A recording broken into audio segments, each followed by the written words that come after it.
cake and one is bar. You give 1,200 Swiss Bar. francs. And we are a big sponsor in football. No good the titling? I don't need too much. I have a big Chelsea. They're going to go so slow on the stage.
So I think for the tactics we need to be fucking ready from from lap one, really. 100%. You know? I'm sure all can remember from last year the neutral was a little bit carnage. I only did the Team Time Trial last year. Oh yeah, that's Yeah. true. But I remember hearing, yeah. Yeah, they went. The Really neutral hard. was just way too hard, so the peloton was all string out. The first neutral? time. Yeah. So when you finish the neutral, be up there, be ready, because they're gonna go. So it's really important that you're up there. It's almost like easy points then if you're behind the car. Be really ready when the start is going. 79k is not a long race, so I think we just follow attacks and just race. We just have to race it now. Yeah. Like last If we time. can have a tactic, or it's just full Yeah. gas and we'll see what's We going could on. have a couple of guys that's like really committed from start. Maybe Leo and Owen, you have extra like from the beginning. Yeah. Really be ready from the beginning. Then Johnny, I think it's better for you to wait a little bit. Okay? Yeah. Yeah. Good luck, guys.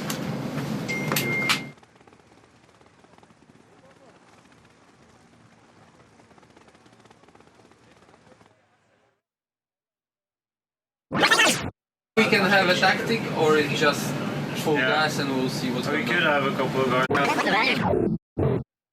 We could have a couple of guys that's like really committed from start. Maybe Leo and Owen, you have extra like from the beginning. Yeah. Really be ready from the beginning. Then Johnny, I think it's better for you to wait a little bit. Okay? Yeah. Good luck, guys.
Desde ahí estás de vacaciones, ¿sí o no?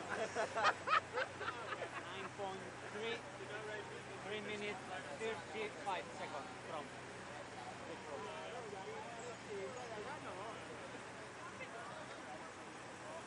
El próximo año otros 10.000 euros.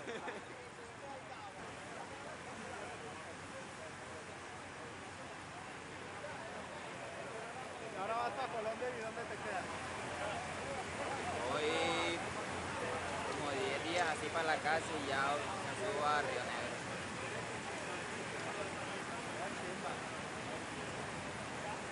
Que me iba para Medellín. Quería enseñar a buscar.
Laat je denkt waar je nu.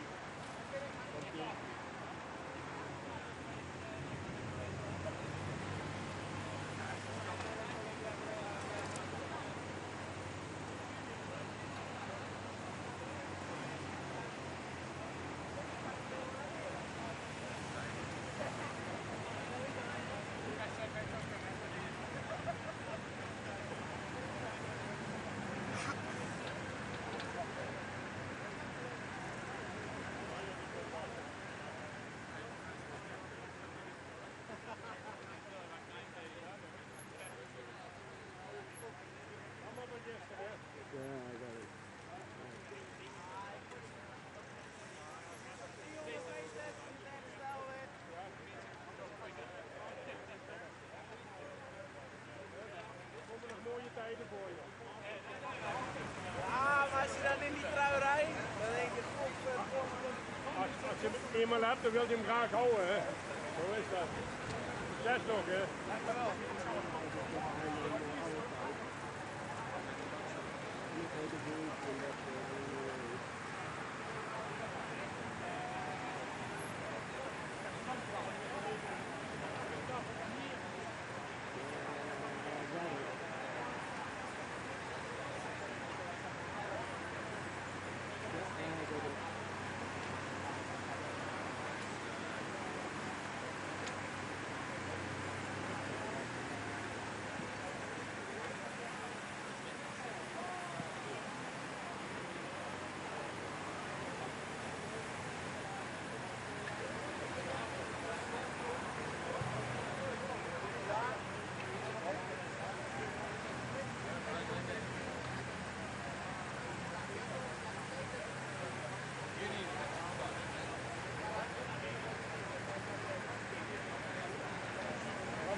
Nee, alles goed. Zeker. Kom jullie? Helemaal naar Noorwegen gereden met de motor. Met vent achterop.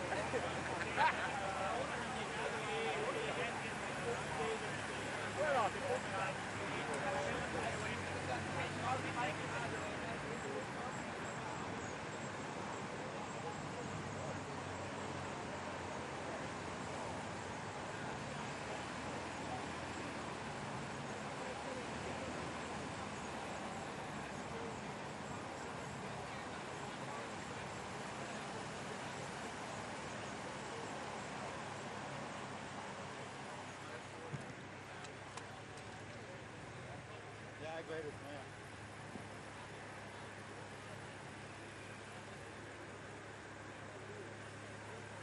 Wat zie je nou? Dit is een hele afsluiter. Dat is een drill uitgeslagen.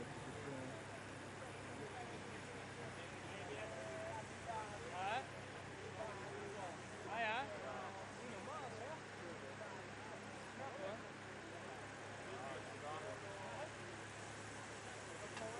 Gelukkig verderop en dat de boot al in de kant is daar. Complaining, but my complainer is gone. Ja, maar iets aan de rechterkant hoor. Het is minder plat. Wat mooier. Look at it more forward, please. Ja. The church is beautiful, man. Yeah, except the locomotive. Yeah. Only, yesterday was sketch.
De restaurant worden zakken er weer iets in, even naast vuren.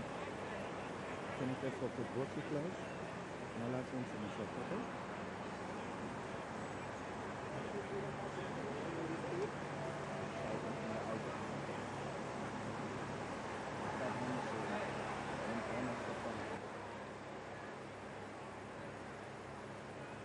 No, this is go.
days of thrilling team racing involving the very top teams in the sport. My name is Declan Quigley.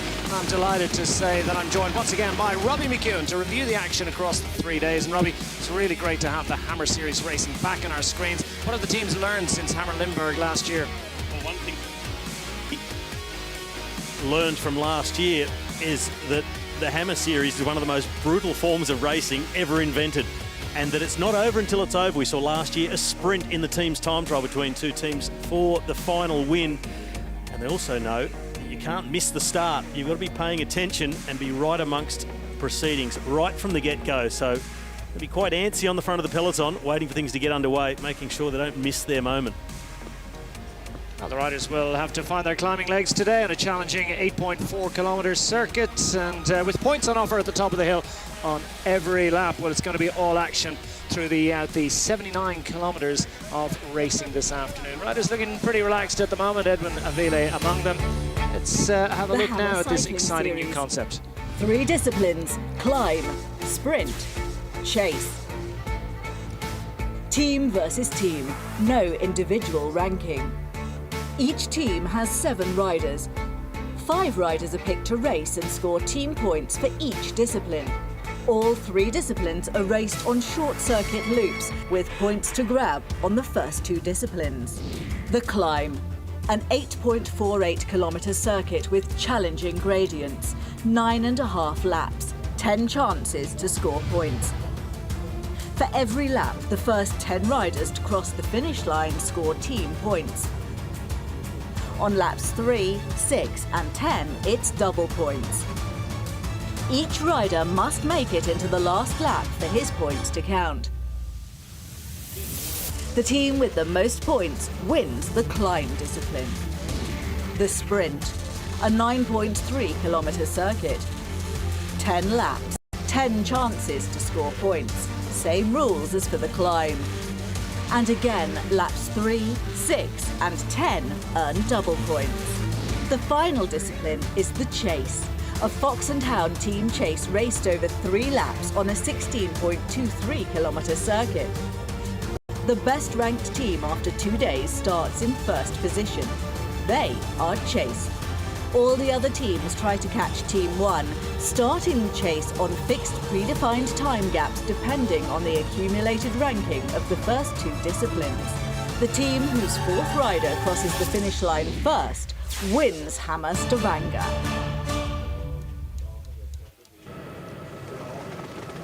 Well, points make prizes, and the sun is shining on Norway's Rogaland County today as we run the rule over the teams that are taking part. The defending champions, Team Sky, are back to defend that title, and they've got a very strong lineup, including Leonardo Basso. Gianni Moscon, their classics hero, is there as well. Team Sunweb have come back as well to see what they can do about usurping Team Sky.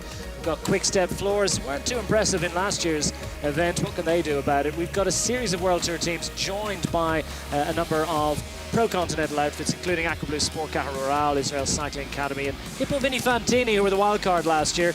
They've really gone in amongst them, particularly on the first day of action, the Hammer Climb. So we watch to see what the pro-continental outfits can do about usurping the honours of the World Tour squads.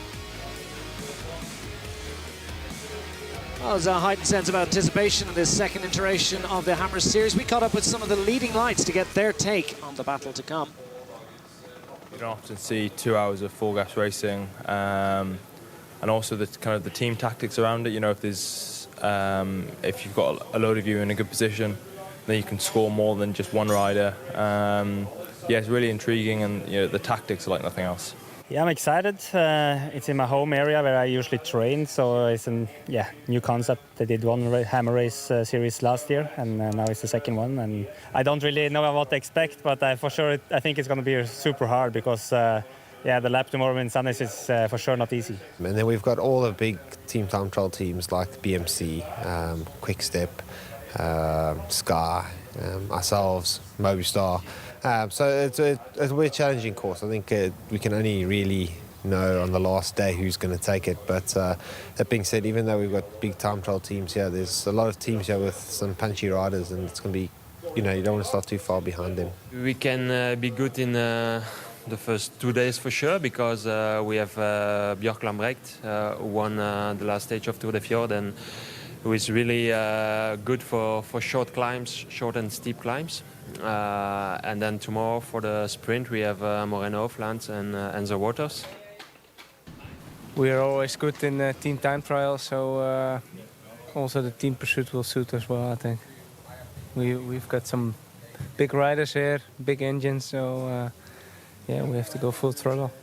You just had a look at the climb. Yeah, what are your thoughts? It's like in 2 stages. First, maybe 1 kilometer, then a little bit flat, and then also the last kilometer to the finish. So it's quite difficult. Yeah, hard climb. I think this total part will be around 6 minutes full speed, and normally I say 5 minutes is I can do quite good with the among the lighter guys. So I hope I can just manage it. So we will see. It will be exciting. Not one of the lighter ones, but he's certainly one of the riders who gets over these climbs. He knows them well. They're now very close to his hometown. Alexander Kristoff is looking forward to seeing what he can do to usurp the other squads and well, beat them all as best he can. The defending champions, Team Sky, have come with an all-star lineup. Leonardo Basso there to do a job. Eoin Dool knows this event from last year. Mial Golas, Benjamin Shausti and Gianni Moscon, the classics hero from Italy.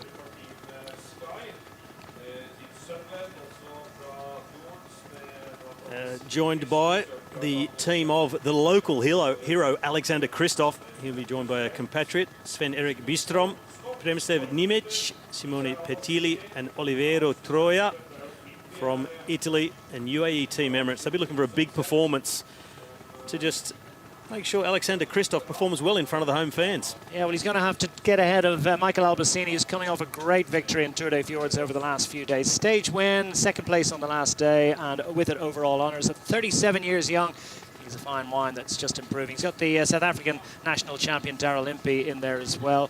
Housen, Kameyer as well. Superb work from him in Fjords during the week, as indeed there was from Lucas Hamilton.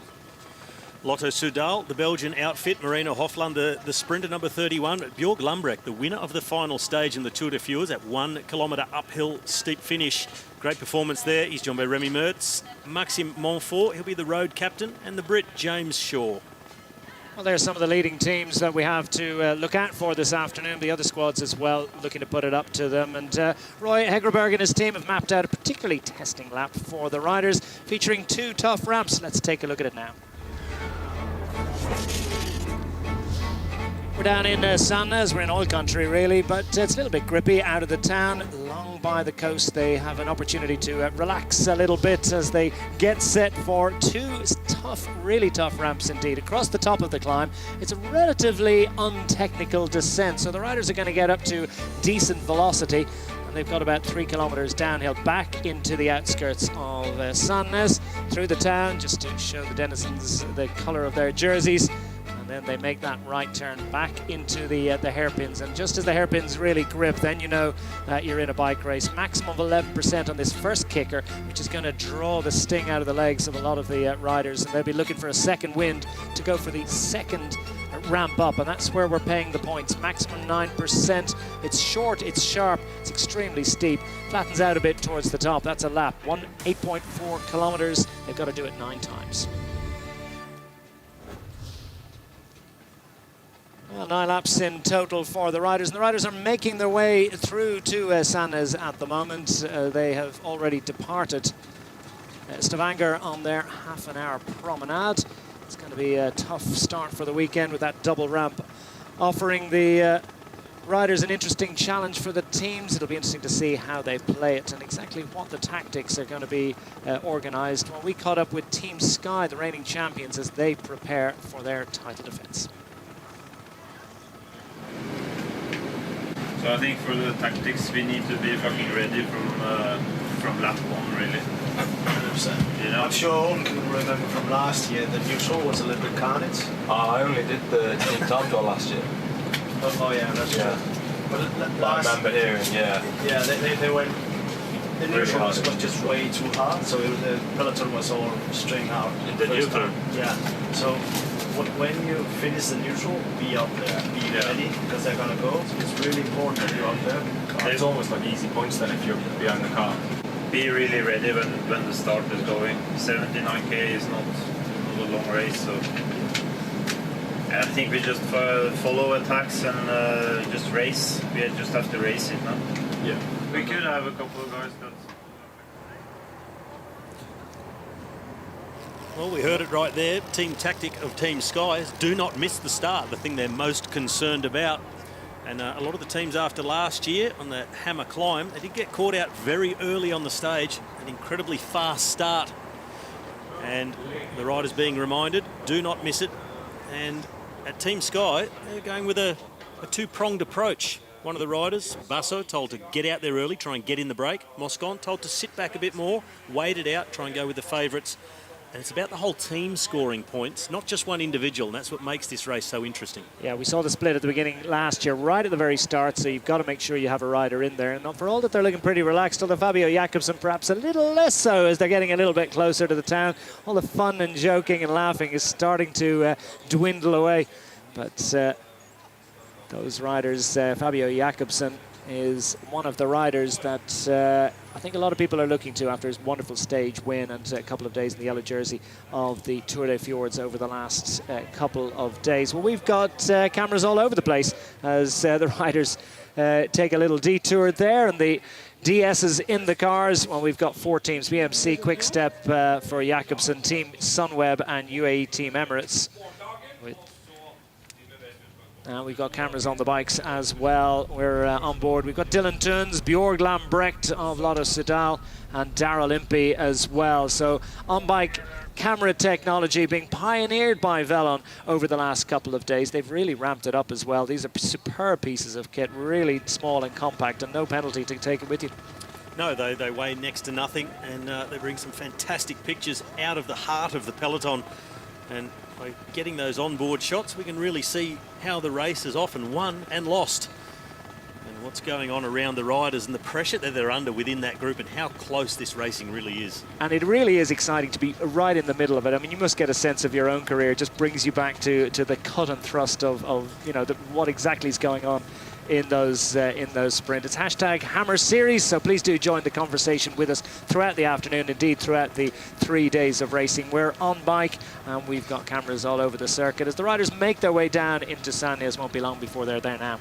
It's the real calm before the storm at the moment, and it's just a case of seeing exactly where they get released for the start. And as we said before, it's so important to start near the front because they come out from the harbour of Sandnes.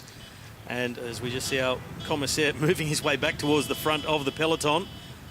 And he's not getting a lot of cooperation from the riders. Finding a little tight bit here, and they're going to move that race director's car in front. The flag is the all-important thing, and we mentioned it that, well, it's almost like a criterium, isn't it? For 79 kilometres, sounds like a pretty good, decent bike ride to me. But for a lot of these riders, they're barely getting going after 79k. And that's the thing, there's not much of a chance to put things right. If you're on the back foot from the beginning, you're going to be on the back foot right throughout this race, and with 10 climbs that they're going to do, because we said it's 9 laps. That starts when they get to the top of the climb the first time. So it's a really big ask. It's only 79 kilometres, but 2 climbs effectively back to back each circuit. So it is non-stop, and I think we're going to see this field split to smithereens. Yeah, we're pretty close to the off now. We still haven't quite got the race director's car at the front, and some of the riders have suddenly discovered. But what you've got here is competing interest. The riders do want the director's car to come in front, but they don't want to give up that advantage that is pretty hard won, because the start here is almost as important as the finish, or it certainly leads to the finish in its own way. That's exactly right. It's so critical to be at the front for the start. So nobody's really going out of their way to let that vehicle get back through, but they really do need them, because without him, there will be no start. Makes his way back, and no damage done, because the race has not started yet. Well, we heard in the pre-event briefing that Team Sky in particular want to make sure that they've got a rider into any early move should it happen, and they've got plenty of riders up there. So the defending champions understand this concept perhaps better than a lot of other teams in there who are just coming to realise it. So the tactics are evolving. They are. All these teams raced the Hammer Series last year in Limburg, but there are many riders in this peloton today who haven't ridden the series yet, because of course 7 riders per team, 5 riders per race out of those 7, and a lot of riders, they don't have any Hammer Series experience under their belt, so they're going into the unknown. There goes the race director's car, and we have an official start. So we're underway. The Hammer climb is underway as the race director's car pulls clear, the flag comes in, and we are racing in Stavanger as the riders head out of the town and up into this grippy little climb. Let's talk a little bit about this double kicker, because it is a real, it kicks you twice. It does, and of course the points are handed out on the top, but it's the first part of the climb, this first kicker, 800 metres, an average of 6.8% at a steep section of 11%, so it really does kick up and it's going to sting the legs. In the riders' favour, they have had that warm-up ride from Stavanger down here to Sandnes, but you see it strung out immediately. The gap's already starting to come towards the front of the peloton. It's a real scramble to be at the front, and the attacks are going to come thick and fast. And no sooner have I said that than we have one of the riders from Trek Segafredo going for it. It's certainly a keen start with little thought given to what's going to happen over the next couple of hours of racing, because it's all about trying to establish an early advantage. And Team Sky, we heard in their team chat beforehand, they're making sure that they're putting riders in there. Israel Cycling Academy as well, EF Education First, BMC also have at least one rider to the fore. This one's going to split early. This one looks like could be Julien Bernard from Team Trek Segafredo, so that's a huge attack very early on. Reaction now coming from Sky and BMC, and they're really at sixes and sevens behind. It is such a brutal way to start a stage. You can see the incline, and if you can see it on TV, you know it's steep. Quite often the television does no justice to the incline. Well, Julien Bernard has stretched his legs, and he's shown some great form over the last few days in the Tour des Fjords, managing to spend quite a bit of time out front on the Queen stage yesterday, and it hasn't shown that it's cost him too much. He must have been on the rollers this morning to try and ease out those legs after 180 tough K yesterday. It's amazing how quickly these riders recover.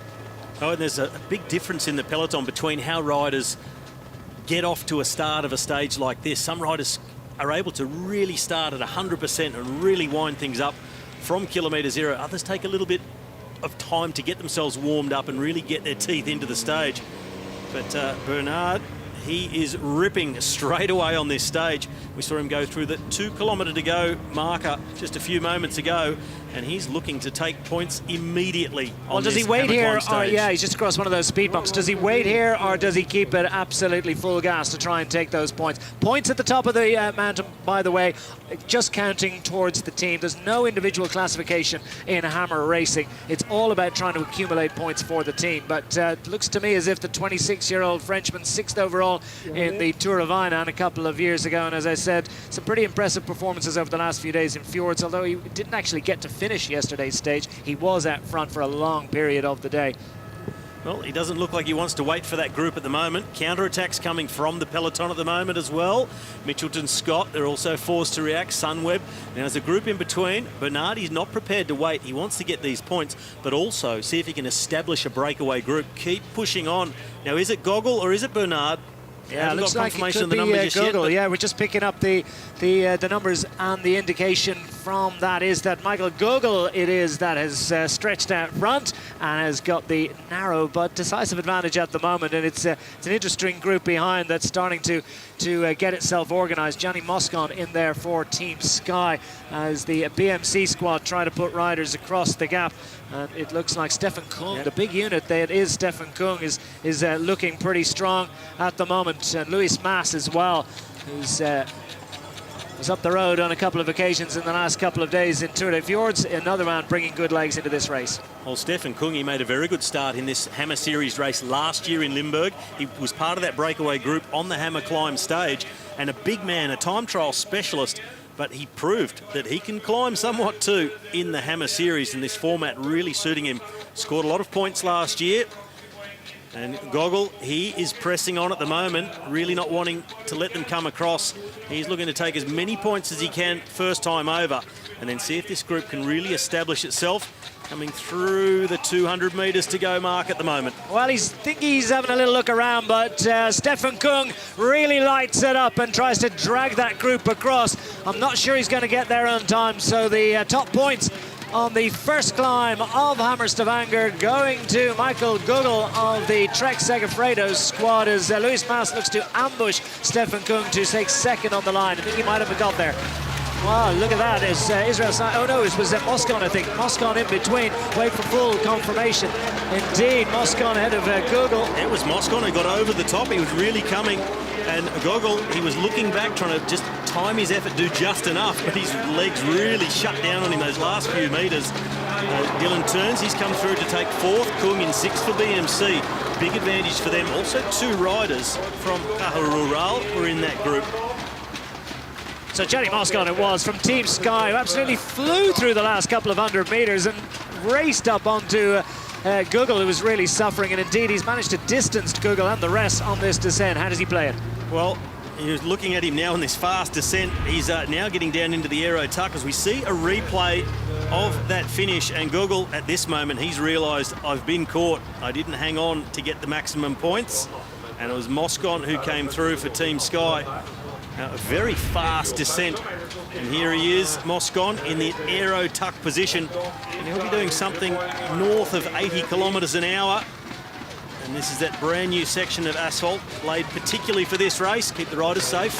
24-year-old Italian Johnny Moscon is clear of the field, which is shattered and disintegrated on the very first climb. The group kept compact through the neutralised section, so no difficulty there, but there were some riders just not able to handle the absolutely searing pace of the start to the Hammer climb. The 24-year-old Italian, winner of the Arctic Race of Norway a couple of years ago, so he absolutely loves it in this part of the world. He's won some pretty significant other races as well over the last few years, made a bit of a name for himself, and team tactics being discussed by Sky in the car at the moment. Chase group behind trying to form a chase, so there's going to be no relief on the descent and through the town. And now the descent actually eases off, not as steep down anymore, so a really gradual descent down back towards Sandnes, and an opportunity for a chase group to really work together. And so this original group that we had off the front, things were getting very close across the top of the climb the first time. Now ease that gap back out. One of the Kaharura riders struggling to get back on terms with that group. This is Moscon. He is still off the front on his own. Your top point scorer on behalf of Team Sky at the top of the first of 9 climbs on the Hammer climb was Johnny Moscon of Team Sky, draping the arms across the tops of the bars and settling into the hurt and pain and suffering that is the Hammer climb, and he's doing it to the rest because they're absolutely killing themselves to get across. Michael Gugel, who managed to just about survive to take a decent haul of points for Trek Segafredo. Nelson Soto Martinez for Caja Rural, joining his teammate Luis Mas in that group. Also, Dylan Tuns managing to get up there for BMC alongside Stefan Kuhn, did a solid job. So good scoring from Team BMC. BMC well to the fore in the overall standings. So they managed to put 2 riders in. And Johnny Moscon has to make a decision here, and I think he's already decided to maybe just step off the gas a little bit and slot back in. Yeah, he's going to slot back in, and if you look further back behind this breakaway group at the moment, the gap to what's left of the peloton after that first climb is really quite close still. As we saw last year, the break got away, the field disintegrated behind, and never looked like coming back. This circuit, I think it's a little more open, a little more opportunity for teams to use domestiques, as many as there are. When you've only got 5 riders, you've got to choose very carefully when you make your efforts. But you can use riders to shut down a gap like this, bring your team back into contention. Okay. So we see Damien Howson from Mitchelton-SCOTT. He's made it into this group as well. But behind, the peloton is starting to shut this back down, and it looks like we may be going to get a complete reset for the second time up the climb.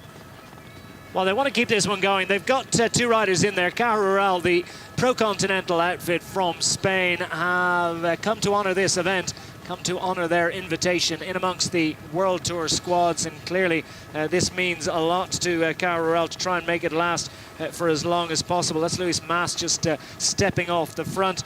As we've said, he also has Nelson Soto Martinez, who scored well at the first climb of the day, third across the line, behind Michael Google and Gianni Mosca on the top scorer on behalf of Team Sky. So it's Team Sky at the top of the standings at the moment, ahead of Trek Segafredo, Caja Rural, BMC, UAE, Team Emirates, Mitchelton-SCOTT in 6th at the moment, Sunweb, EF Education first, and the rest as they scroll down through. It's been a hectic first lap.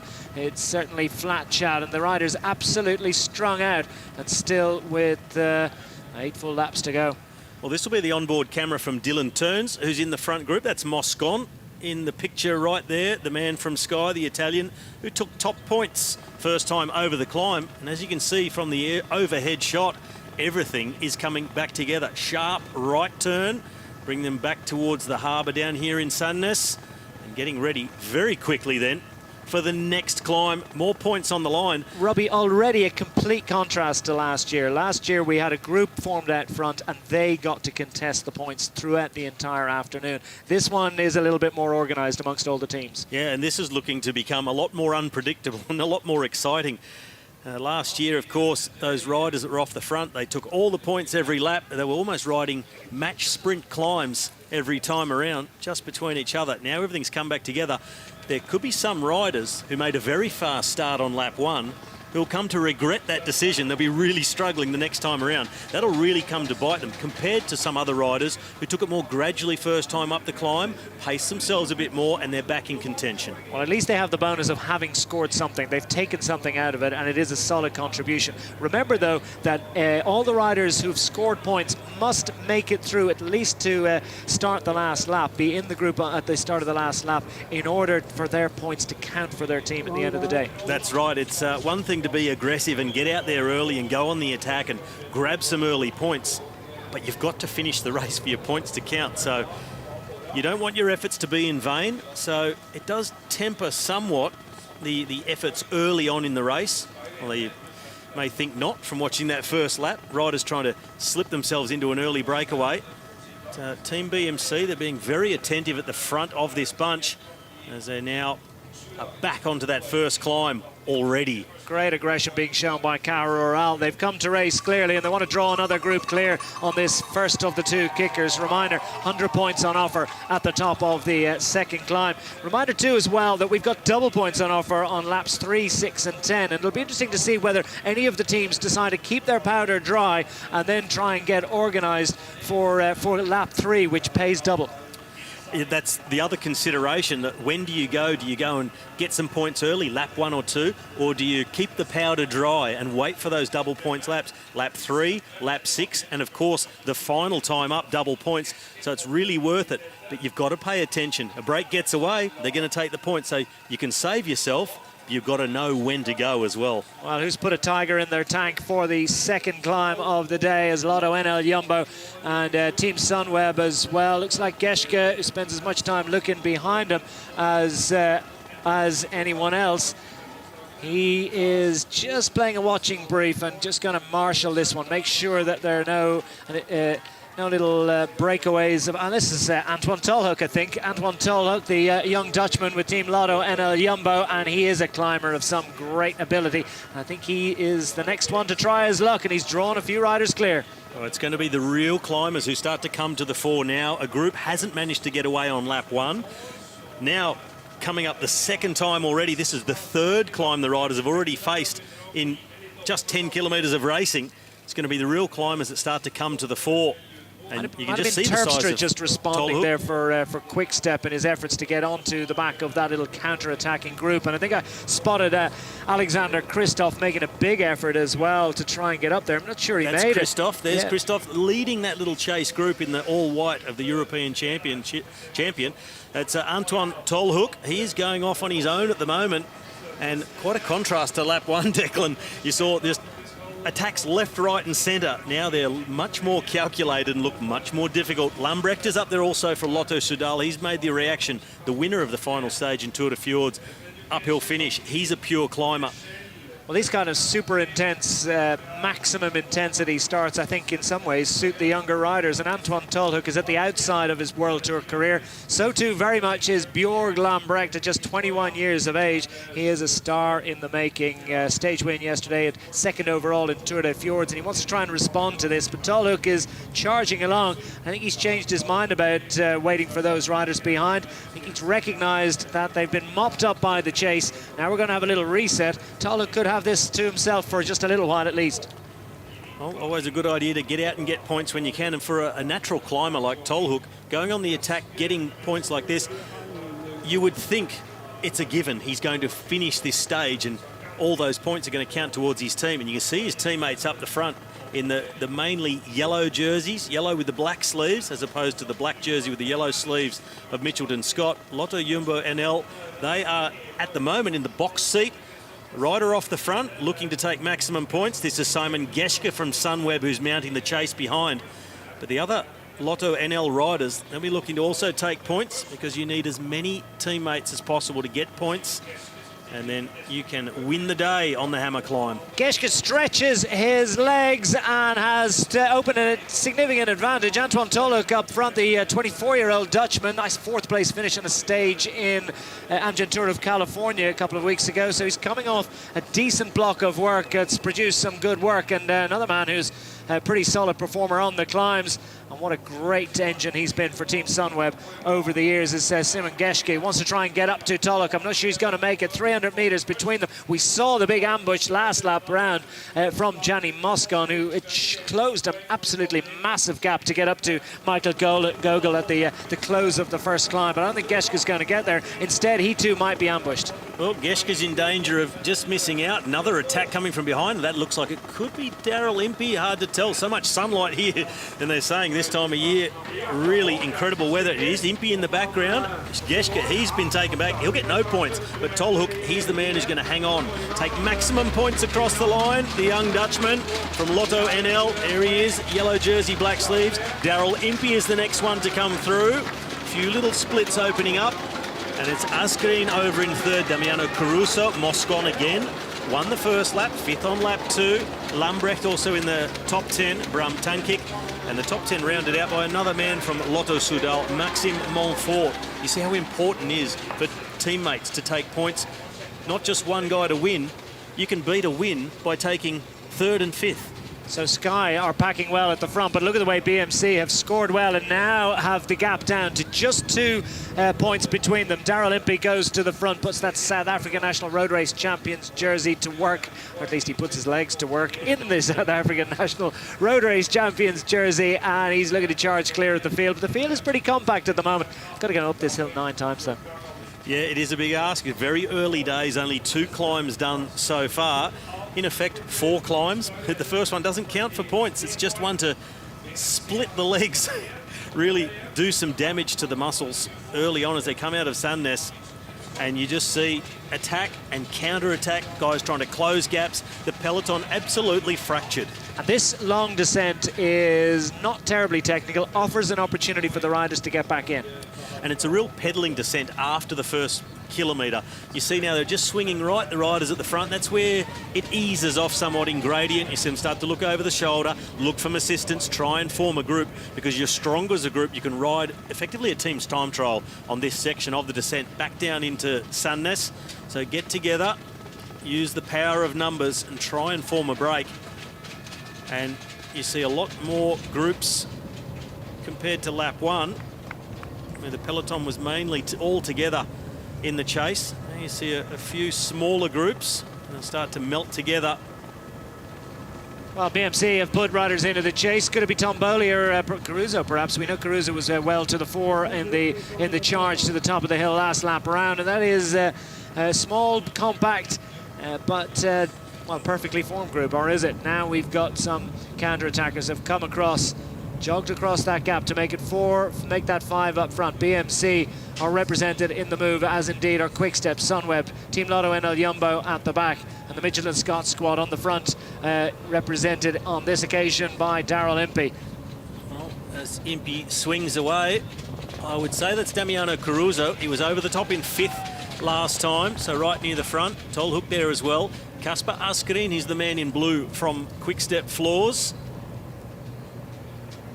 The overall standings on your screen there. There's the indication that BMC have narrowed that gap down to just 2 points, so that's nothing given there's 100 points on offer for the first rider across the top of the climb. Tolhoek scoring well on behalf of Team Lotto Jumbo, and that's put them up into a handy third place at the moment.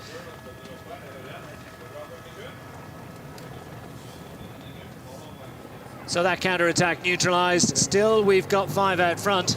And now Team UAE want to try and put a rider up front, as Alexander Kristoff, we've seen, has tried his luck. He's put a rider to the fore. Remember, Sven-Erik Bistrom is in here, and he's another man who will want to show the jersey in front of this crowd in Sandnes this afternoon. Team Aqua Blue to the fore.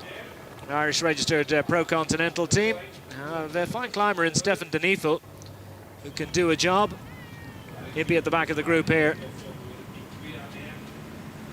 Well, you spoke about Aqua Blue there. They're one of the teams that haven't scored a point yet. Aqua Blue, Education First, and Nippo Vinifantini have not been able to score any points yet, but it is early days, just 2 climbs done, but they need to get back on top of this situation, get themselves back into the race, because this move is threatening to go away, and there go all the major points.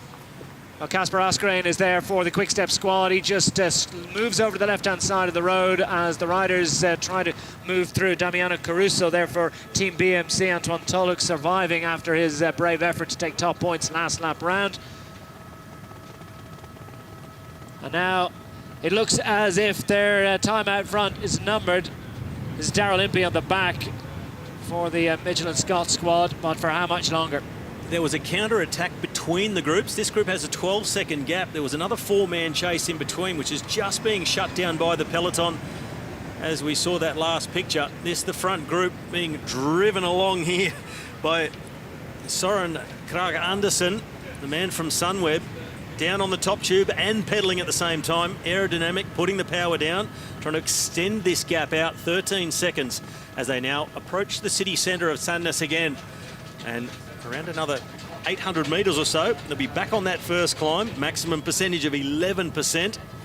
Gap down to 12. Will start again. Oh, apologies, Robbie. The gap down to 12 seconds now as Søren Krag Andersen, the Danish rider with Team Sunweb, has infiltrated the move up front, and he's showing some good form coming off a decent block of stage racing as well. So all of these riders just starting to have a little review, because the big points are on offer next lap round. We're through the town of Sandnes. It's a narrow advantage up front. Antoine Tolhoek in the yellow of Team Lotto NL Jumbo. It's the blue of Team Quick-Step, and Kasper Asgreen, altogether different body type, isn't he? He's a much bigger and more imposing figure, but Tolhoek goes well on the climbs. Daryl Impey is a real all-rounder. He's got a fast finish. He's good over the short kickers. He's good on the flat as well. He's got a superb physique for this type of racing. Well, Tolhoek, he was the real aggressor on the last lap. He went on the steepest section of that first hill. They're just coming around that harbour here in Sandnes, so they'll leave the harbour front very quickly, and that hill looms right in front of them. But of course, double points, as you said, Declan, this time. So it's critical the gap stays small, but I'm hearing over race radio, the gap is actually out to 20 seconds now. So is it 20 or is it 13? The ticker is, well, it's continued to update and just down to 12, make that 11 seconds. And that can be snuffed out in a moment, because the couple of kilometres of climbing that they've got. And look at the way riders are really struggling on the back here. Remy Mertz, who was laughing and smiling on the back of the race director's car shortly before the flag came in. Well, he's not laughing and smiling now. They're all suffering out there, and there's a sense of a little bit of a reset. But I tell you what, these riders are going to keep persevering with this one. Double points at the top of the hill, and they're starting the first of those 2 ramps now. Well, there'll be a few riders out there, you could mistake them for smiling and grinning, but they're most definitely a grimace this far into the race. Things really starting to get extremely difficult for the non-climbers in this peloton, and the real climbers, like guys like Turns, Tolhoek, Lambrecht, they'll be starting to relish these conditions. Now another counter-attack. I think this could be Maxime Montfort for Lotto Soudal. Looks to be his style, bouncing out of the bunch. We'll wait for confirmation. But this is the time you really need to cross the gap. If you don't have a rider in that front group, double points needs to happen now. You can't afford to let them get too far in front and not be represented. Well, the gap is halved and even slashed down to just a handful of seconds within moments. Quick reminder, Team Sky lead the Hammer climb with 2 sprints completed with just that narrow 2-point advantage over the BMC squad. Team Lotto and El Jumbo handily placed, but they've got a gap to close. Mitchelton-SCOTT, Trek Segafredo, Carroral, Quick-Step, Lotto Soudal, UAE and Sunweb round out the top 10. Long way to go, though. Well, there it is, Declan. There is the moment where that gap has just been closed right down by the acceleration by Lotto Soudal. Well, in a moment, in a flash, it is neutralised. And now we see it looks like Nippo Vini Fantini are thinking about trying to put more riders in here. We've got a large group. Is it too large to stay together at this size all the way to the top of the hill? Well, there were a number of riders able to follow that acceleration across and almost triple the size of that front group, at least double it. And now it's a scramble behind to try and get back on terms. Anyone not represented, they're the ones doing the chasing. Team Sky, they've been forced to now show their hand a little bit. And look at the damage being done here behind now. As a team, if you've got a rider up front, do you continue to ride behind, or do you just shut it down? I mean, you want numbers up there, but by the same token, if you want to back your rider. You do want to back your rider. If you've got 2 up there, you definitely don't do anything. If you're feeling good and you can go across alone, you do it. If you're not going to drag anyone else across, or indeed bring the whole peloton with you, then you do it. You go across because numbers is what's needed. It's fine to be first across the top, but you need to be backed up by a few teammates. Maximise those points, because it is all about team racing here at the Hammer Series. Well, plenty for Team Quick-Step to ride for, because they've got 2 riders in this move, as Asgreen has been joined. Is it James Knox that's managed to move across this gap? And Team Sky have 1 rider in there and 1 rider chasing behind. Plenty of others, though, with reason to try and split the group. This Kuhn again going to try and break a few hearts. Well, I had already spotted 2 BMC riders in this group and possibly a third. Maybe that's why Kuhn is so intent on keeping the pressure on. Lotto Soudal also with 2 riders. Mitchelton-SCOTT with 2 representatives. Daryl Impey, one of those. The South African national champion. Aqua Blue, they've made the split. Well, solid effort indeed to get riders in there. It looks to me as if Team Sky, with the kilometre to go, you see the sign at the bottom of your picture. This is Albasini. Yeah, Albasini, Michael Albasini, the evergreen Swiss rider, who's climbing like an eagle over the last couple of days and has managed to infiltrate the move. It's a pretty good time to do it. Double points on offer, but UAE going on the charge to try and break a few hearts. Doesn't look as if anybody wants to react to that one. That's because they're putting out north of 400 watts, I can tell you, at this moment on the climb. And remember, they've got to go up it another 6 times after this. Well, you just saw Caruso's power output peak to up over 500 watts on this steeper little section. Albasini, he's the man leading the chase here at the moment. Lotto Soudal on his left. Looks to me like it was James Shaw, quite possibly from Lotto Soudal. Impey there in the national champion jersey of South Africa. Here at the back of the group from Quick-Step, number 77, that's Asgreen. He's been very active early on. Also Maxime Montfort from Lotto Soudal, number 34. But the rider from UAE, he has skipped away and he's in search of the maximum points this time through. And maximum, as many as you can possibly get in this race, it's double points. Double points, points make prizes, it's no doubt about it. It's going to be a real scrap to get back up and to take those from him. Gianni Moscon is looking to try and react to this from 3rd position. So too is Michael Albasini, handily placed to try and jump across. But here comes Impey with a little bit of a late run. He's going to hang on and get it, though. The double points going to Team UAE. So it's a double points on offer for Team UAE, and that is a nice haul. Olivero Troia, he takes maximum. It says Bistrom, but over the race radio we're hearing Troia.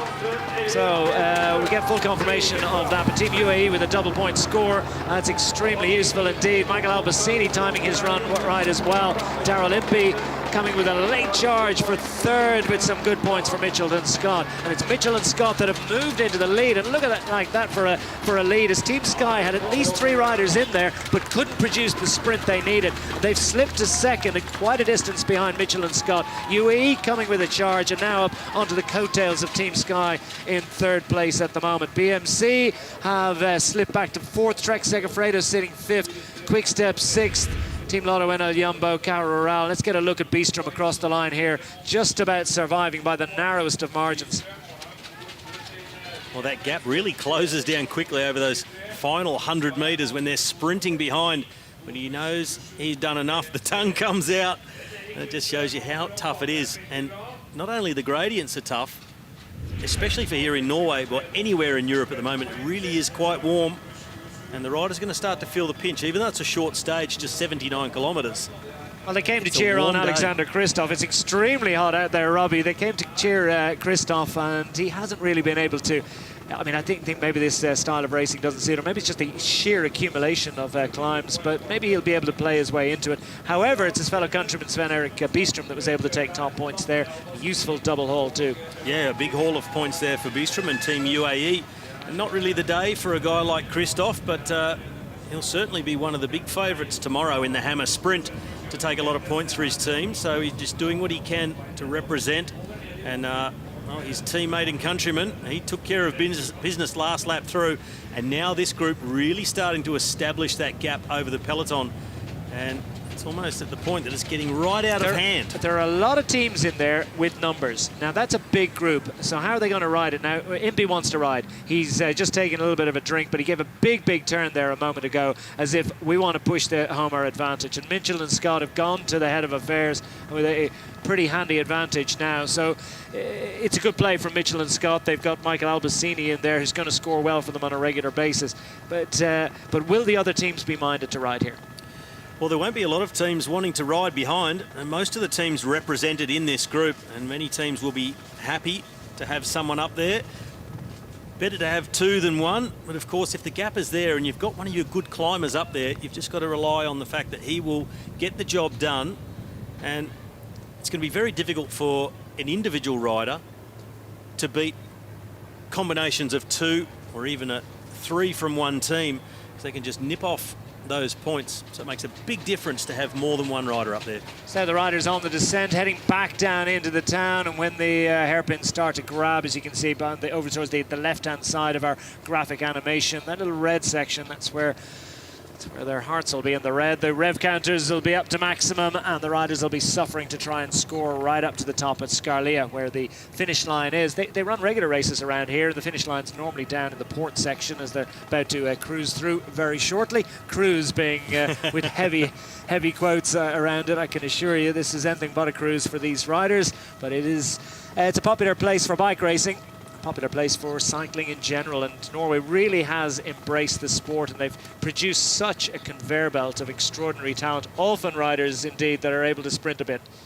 Well, you can see the urgency's now gone out of this group. They feel like they've been given that leeway, or earned that leeway at least. They've got teammates behind who are not chasing, so the gap really has opened up. Albasini, he's pushing on with it at the moment, but the chase not really coming from behind. And now everybody looking at each other, who's going to do the work? Everybody wanting to save themselves, of course, for the next climb. So although this group has established itself as the break, it's still not done, and I'm sure it will split further as this race goes on. Was that Moscon just a little bit of a counter to Michael Albasini, because Albasini just rolled off the front there. It wasn't a sustained full-blooded attack, but he saw that he was given a few seconds and decided he was going to see what he could make of it. Yeah, he made sure he just kept the pressure on. Stefan Kuhn, a little reaction from him.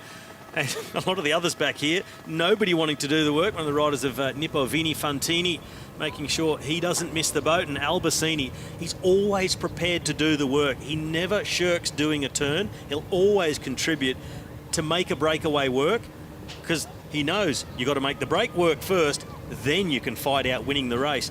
But in a race like this, he knows you've got to take any opportunity, grab points, just keep pushing on, ride aggressively, always be on the front foot. There's a finish line every lap. There is no ultimate, arc of of a narrative that brings you through to an epic conclusion at the end. Each and every one of these laps has its own narrative, has its own complete start, middle and an end, and the end is the points they'll offer. And Michael Albasini knows that he's not going to look a gift horse. He's been given some points, given a little bit of a distance, and he's going to take a little bit more if he can get it. And up to 48 seconds on the peloton. So the peloton behind are trying to make a few decisions as well, and there'll be a lot of riders in there maybe thinking they've got riders up front I don't have to ride now.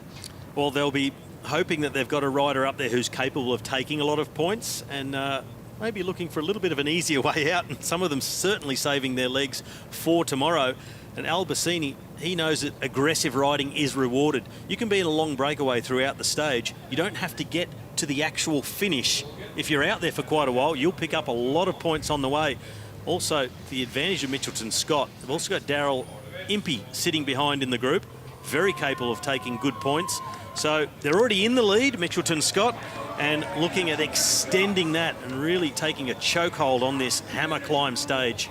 Stomps on the pedals out of the corner and brings the power up to not a whole lot less than 1,000 watts. Well, it's 800 watts, decent effort, isn't it? And Michael Albasini is holding on to his narrow but significant advantage. Now he's going to certainly lead into the start of the climb. Tolhoek doesn't fancy that one. He wants to see what he can do about it. There's a confirmation of the difference between them. It's 151 points advantage for Mitchelton-SCOTT over Team Sky. What a lead. It is significant to say the least. 100 points for the leading rider across the line. They pay points all the way down to 10th. And across the 3 days of action, well, you win your positions at the end of the Hammer climb are carried forward into the Hammer sprint tomorrow. After the Hammer sprint, then there's a recalculation, and the overall standings will dictate your starting position for the Hammer chase coming on Sunday. Here's the gap between the peloton and the leader, Michael Albasini, who's already into the climb. And look at the gap already as the peloton are just making their way into the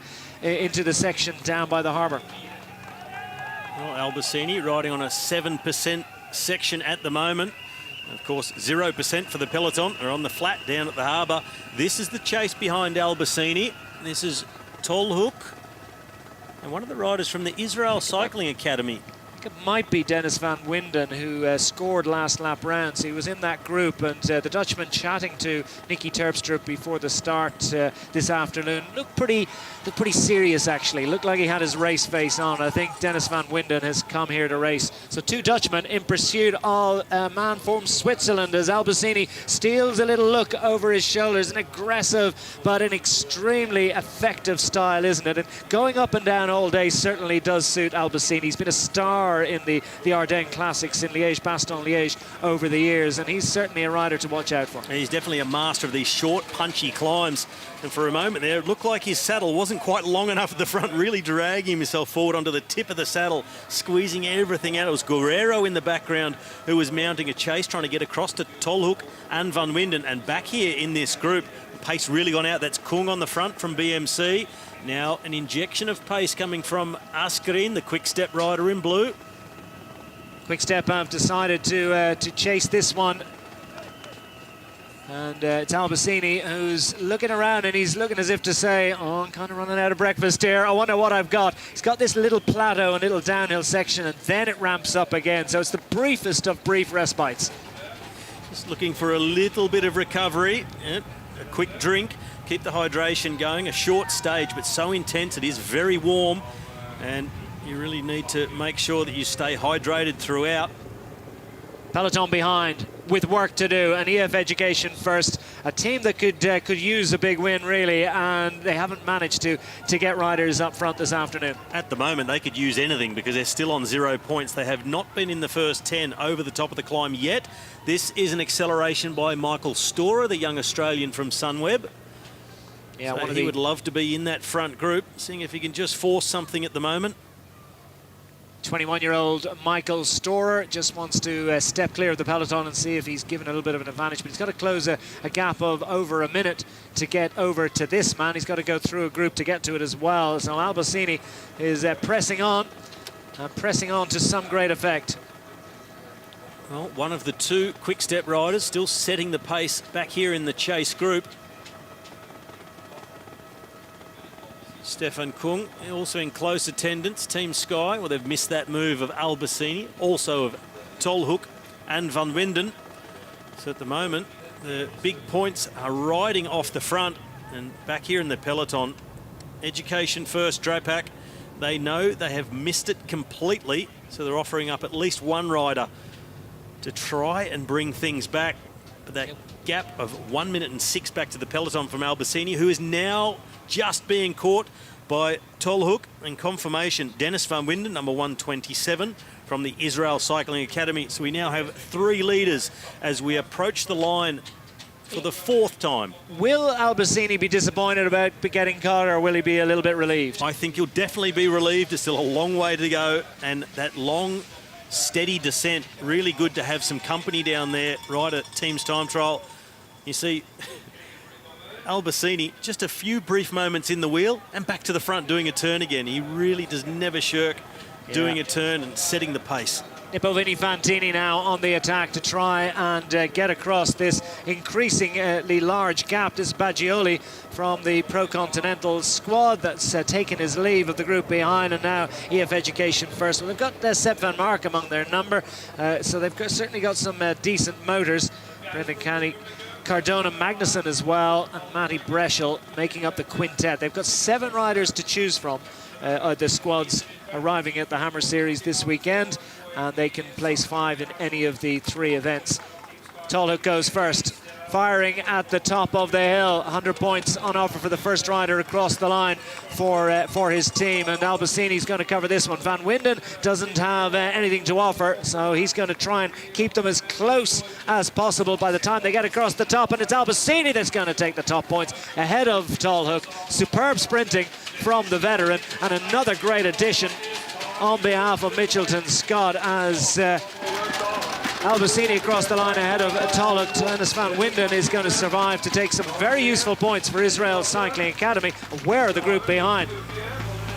Well, that gap has opened up. Race Radio was telling us 30 seconds was the gap a few moments ago. So a really handy lead for the 3 riders off the front at the moment. The scramble behind, not only to try and close the gap, but to take what points remain on offer. Guerrero has gone through in 4th position at the moment. He's between the break and this group. This group being led by Quickstep, chased by BMC. They come up to take points for 5th place across the line. And it's James Knox, the young Englishman, Baggioli from Nippo-Vini Fantini, Krake Andersen, Caruso, Shaw and Daryl Impey, the teammate of Michael Albasini, rounding out the top 10, adding another 15 points onto their total. Mitchelton-SCOTT extend their lead, and they're now out to over 500 points and a lead of 253 points. Well, absolutely cruising at the moment. And Team Sky have slipped back to 3rd from that 2nd position.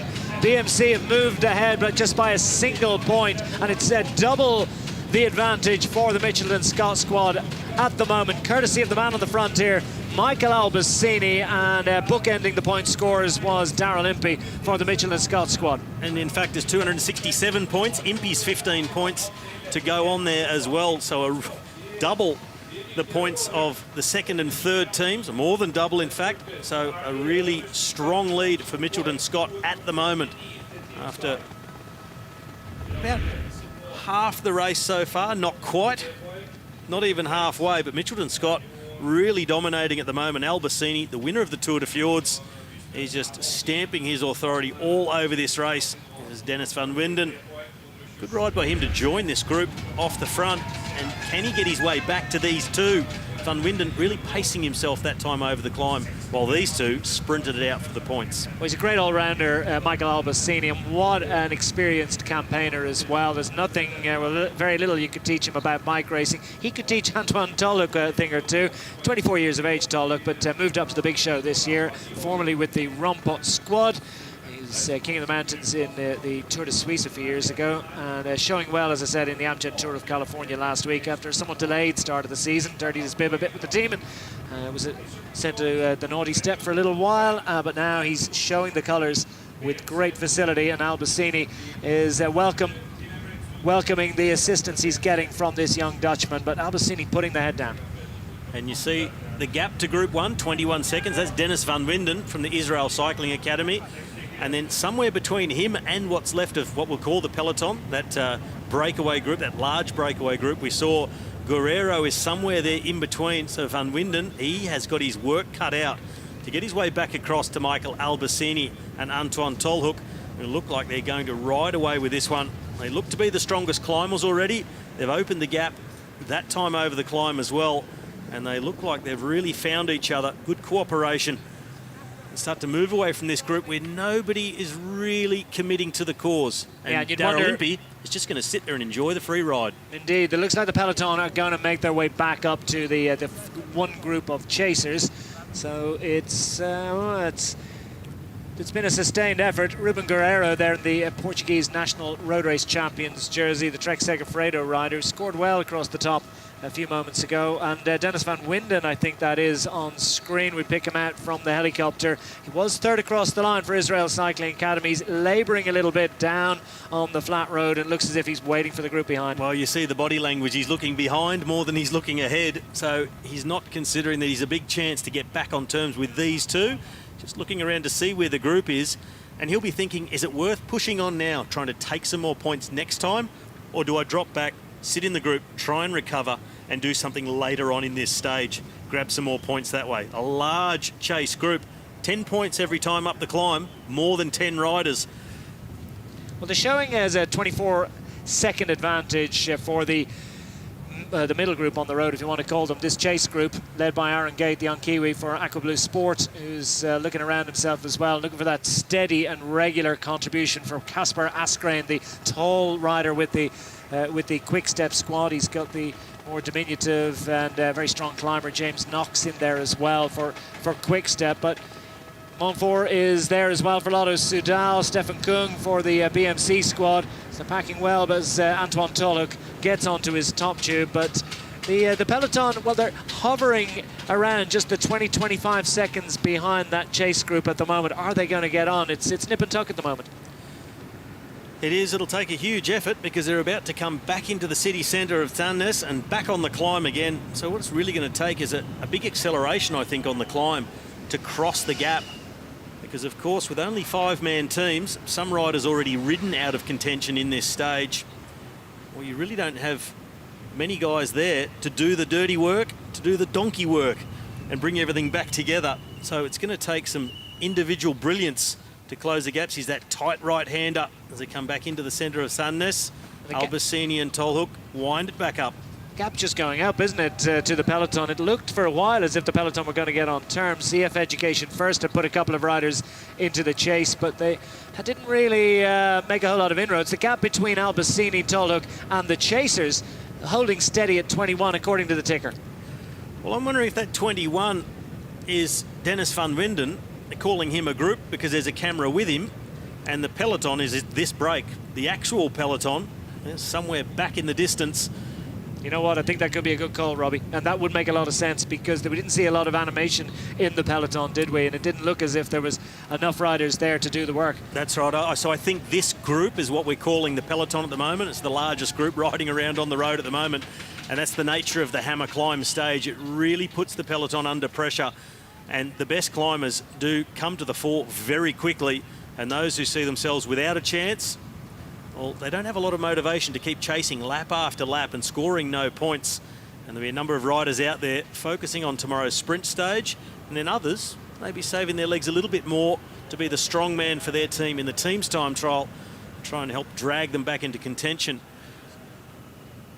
The Soren Krag at the back of the group and towards the front, while BMC just looking to create a little bit more impetus because Baggioli from Lippo Vini Fantini wants to try and react to this. 3 up front, 2 clear, and then 1 chaser, and then the large group behind, now sitting at just under a minute behind. This will be the 5th time up the climb. So it is really starting to bite, even for the good climbers now. It was biting the sprinters lap 1 already. We saw such violent accelerations in lap 1, less pronounced in lap 2. And after that, it starts to look like it's a real struggle, even for the good climbers, because it comes up upon you so fast. And it's not just a case of getting up and over the climb every time, it's sprinting for points every single time. So really, that lactic acid is building up. and that descent seems to be getting shorter and shorter and shorter every time they go around. It's sustained savagery, isn't it? It's like a criterium, but it's like a track points race, and then it's got climbing thrown in as well, which doesn't suit everyone, but I think brings more riders into the mix. I mean, Antoine Tolhoek, props wouldn't be going to rip up your local crit. He probably would rip up your local one, but at World Tour level, maybe less so. But he's very much in the mix here. So that's what's fantastic about the Hammer Climb. It just brings more and more riders into the hunt. That was Stefan Kuhn, who was on the attack, so he's in between. He's made the acceleration, the time trial specialist, but he rode so well in the Hammer Climb stage last year in Limburg. And he's just got so much power and such a massive engine that hills like this, they're not mountains, they're hills. He can tackle them quite successfully, but the accelerations continue in this group behind. Looks like Aaron Gate having a go at it. It's interesting about Aaron Gate. Yeah. So the Aqua Blue team are riding the 3T machines, but mounted with the SRAM 1x system. He's got one chainring on the front, so only the big chainring, but he's got a cassette on the back which goes up to a 50-tooth cog. They run about a 42, I believe. So they got the big selection of gears. They've got the ratio differential there. In fact, they've got a larger differential than a lot of teams out there with two chainrings. But it's got to do something to your head to know that you're always in the big chainring when you're riding up a hill. It's got big contrast as well between the different sprockets, but they've got a sort of infinite selection of ratios in the box as well, and they will definitely have put the emphasis on up towards the top of the block, won't they, with the different sprockets they've got. Tolhoek continuing to ride in the wake of Michael Albasini, this pair out front. But remember, they're not racing for the win per se. They're racing for the points on offer. Stefan Kuhn, a lone chaser, fourth on the road, we do believe. Still waiting for an update on Dennis van Winden's current whereabouts on the course. We do believe he's just ahead of Kuhn, the tall, rangy BMC rider from Switzerland, who's doing a solid job for the BMC squad, who are sitting second in this Hammer Climb at the moment. As we head towards the fifth climb of the day, 100 points on offer for the top rider over the top of the climb this time round. Mitchelton-SCOTT continued to lead, 517.5 points for them. BMC Racing, well, 267 points behind, would you believe? So it's almost over double the score, but BMC sitting in second place. Team Sky in third, UAE Trek, Lotto NL Jumbo, Quick-Step, Israel Cycling Academy, Sunweb and Caja. That's your top 10 at the moment. I don't think we're going to see any change to the leader of this competition across the top of the climb, especially as Michael Albasini looks set to score another great haul of points, but the other teams squabbling for position. They're going to carry these ones all the way through to Sunday. That's the point as well. Yeah, and how this race works is your position in each stage. So, for instance, if Mitchelton-SCOTT win today, that's a 1. Because they're in first position. If they finish fourth in the Hammer Sprint tomorrow, 1 + 4 = 5. They do that with every team. The team with the lowest score, they start first in the Hammer Chase with a gap to the second team of 30 seconds. So the points are only important for the result of the stage. After that, it just converts to a position. And that is, those positions are used to calculate where you start in the Hammer Chase on day 3 on Sunday. And it's always about teamwork and having the maximum number of riders involved in getting points to get you that top position. And Daryl Impey, he is doing exactly what is expected and hoped of him. Albasini off the front and Impey just following the wheels, but also making sure he's taking points. Now, Tolhoek here, he's scoring some really big points, but he's alone up there in the group. He's alone in the front of the race. He's the only Lotto Jumbo rider scoring points, whereas BMC, they could finish 5th and 6th and have the same points as Tolhoek, who may get second behind Albasini at the top of the climb. So always important to have more than one rider in the front group.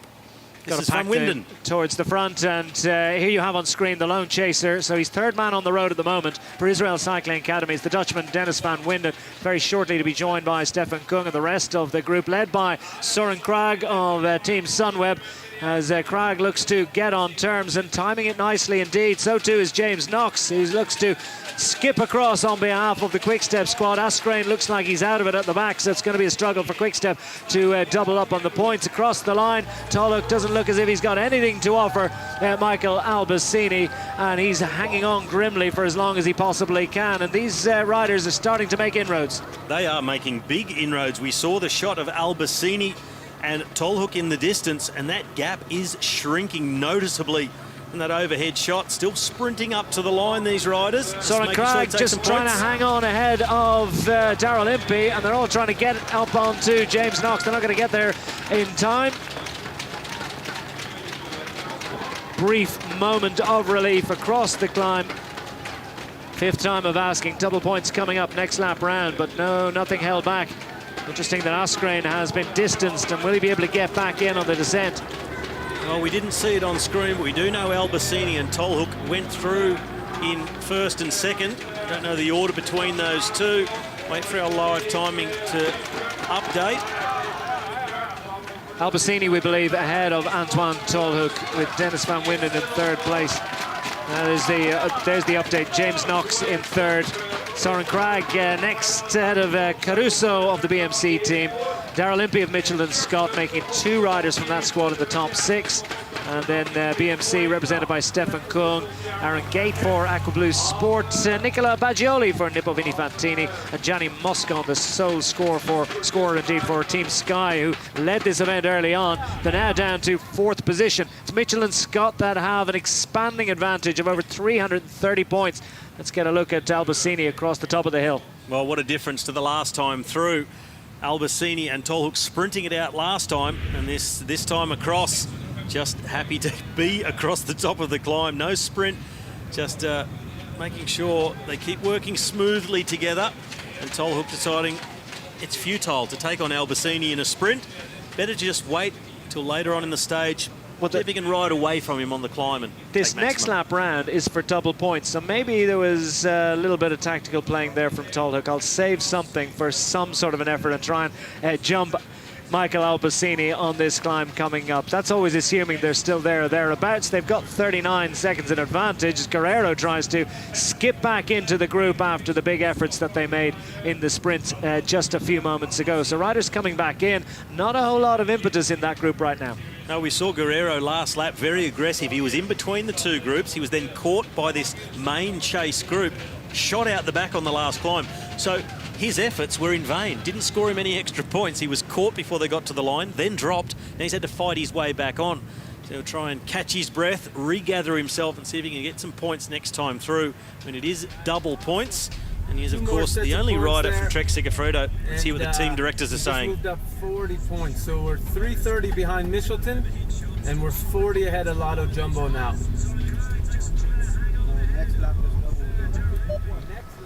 Okay, well, you heard it there, BMC, the instructions for BMC.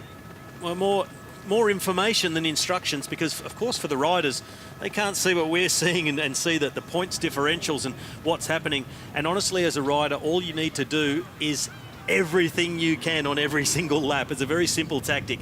Get the maximum every time through. It's not extremely tactical for the riders. Stay in the front of the race, ride as hard as you can, see where you come out at the other end. Well, the BMC team scored 71 points last lap around, and it's worth recording that for first across the line, Mitchelton-SCOTT, well, they scored 100.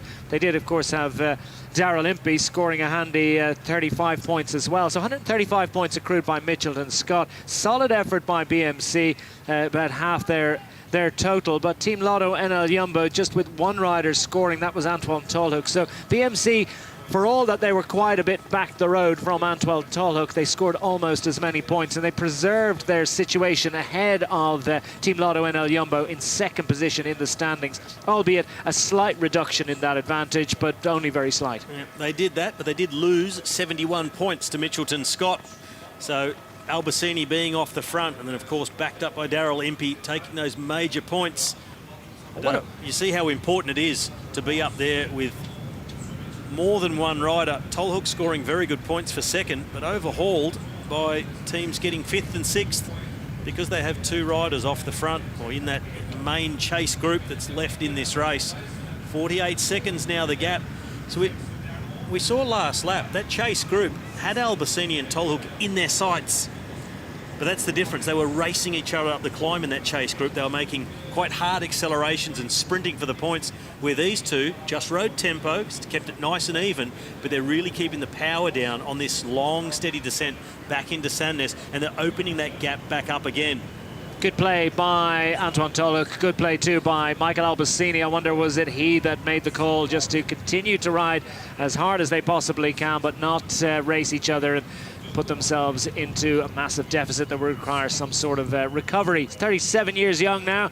Michael Albasini won Tour of Catalonia all the way back in 2012. British viewers will remember him from the Tour of Britain victory back in 2010. And he's taken a shed load of victories in the Tour of Romandy over the years. Absolutely loves it, as you might imagine. Also in the Tour de Suisse.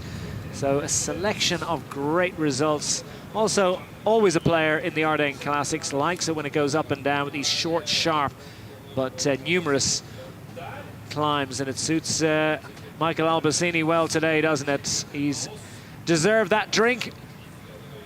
And he's hanging on now to a 51-second advantage, approaching a minute. It's probably the biggest lead they've had, or pretty close to it, over the group behind.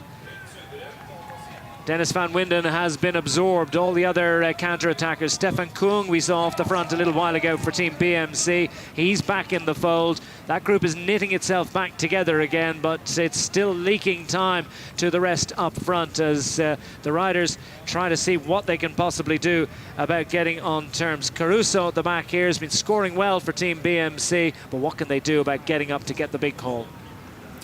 Well, I don't think they're going to see Albasini and Tolhoek again for the rest of this stage. That's Van Winden just going off from the front, doing a turn of pace. You see the intensity in this group is just not there, even compared to those two off the front, Albasini and Tolhoek. Do you think they're happy with what they're getting? They know they're scoring every lap. They know they're getting something out of it. They're contributing to their team, and maybe they've just got... Is there a sense they've accepted their fate? I think somewhat they have accepted their fate, that Mitchelton-SCOTT are going to take out this stage and get that #1 position, because of course it doesn't matter when we come to Sunday. It doesn't matter how many points behind you were on a stage. It comes down to the position. So you're going to be position 1, 2 or 3. It doesn't matter if there's 400 points in between. Those points won't count for anything. It's getting that position, and that's what counts to your place that you take up for the Hammer Chase, the final team's time trial that will decide the winners of the Hammer Series Stavanger. And the crowds are coming out in force late here on a Friday afternoon in Norway. Beautiful sunny conditions, almost unheard of in May, which will make the riders very, very happy. They're not riding around in 12 degrees and rain. Yeah, not too many arm warmers in evidence around here, although there's a couple of very hot tigers on the left-hand side of the road. Probably not appreciating this extraordinary weather conditions, but we're certainly enjoying it.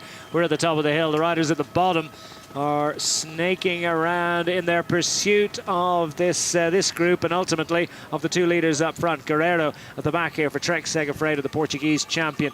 Knox on the front, settles into that familiar style, tapping out the rhythm at the outset of his World Tour career, and has certainly got the watts in the engine to perform at the very highest level. Seems to be enjoying it as well. And Guerreiro looked to be going again. I saw him setting up for an attack, and this is a large group. Then, well, there's our peloton coming back now to this big chase group. Well, there you go. That's absolutely fascinating, because we did not realise that the peloton, which looked pretty much dead and buried and out of it, but EF Education First, Lotto Soudal felt they hadn't got the numbers up there that they required, and Ruben Guerreiro was loitering at the back of the peloton. He was probably one of the first to realise they were about to be reabsorbed, and Guerreiro refuses to give in. Moreno Hofland, that noted, I think it is Nipovini Fantini in here, isn't it? It's not Hofland at all, that are attempting to chase across and chase away and get up to Michael Albasini. And now we've got a large group, and it's good news for Alexander Kristoff, the European road race champion, in about 6th place in this group on the right-hand side in that white skin suit, because he's now back in the fold and in the hunt for points. Well, Declan, I think the team's responsible for the chase and bringing everything back together. This big peloton we see now in the distance was Lotto Soudal, an Education First Drapac. Lotto Soudal represented early on by Montfort and also Björg Lambrecht, but then had nobody in that big front group scoring points. So they had to rectify the situation. They've used some riders to chase. They're now back in contention, but with a whole lot of work to do, because we're over the halfway mark. This is lap 6, double points this time. That's why it's handy for a guy like Guerreiro to jump away. Well seen by him. They're about to get caught, and it was time to accelerate.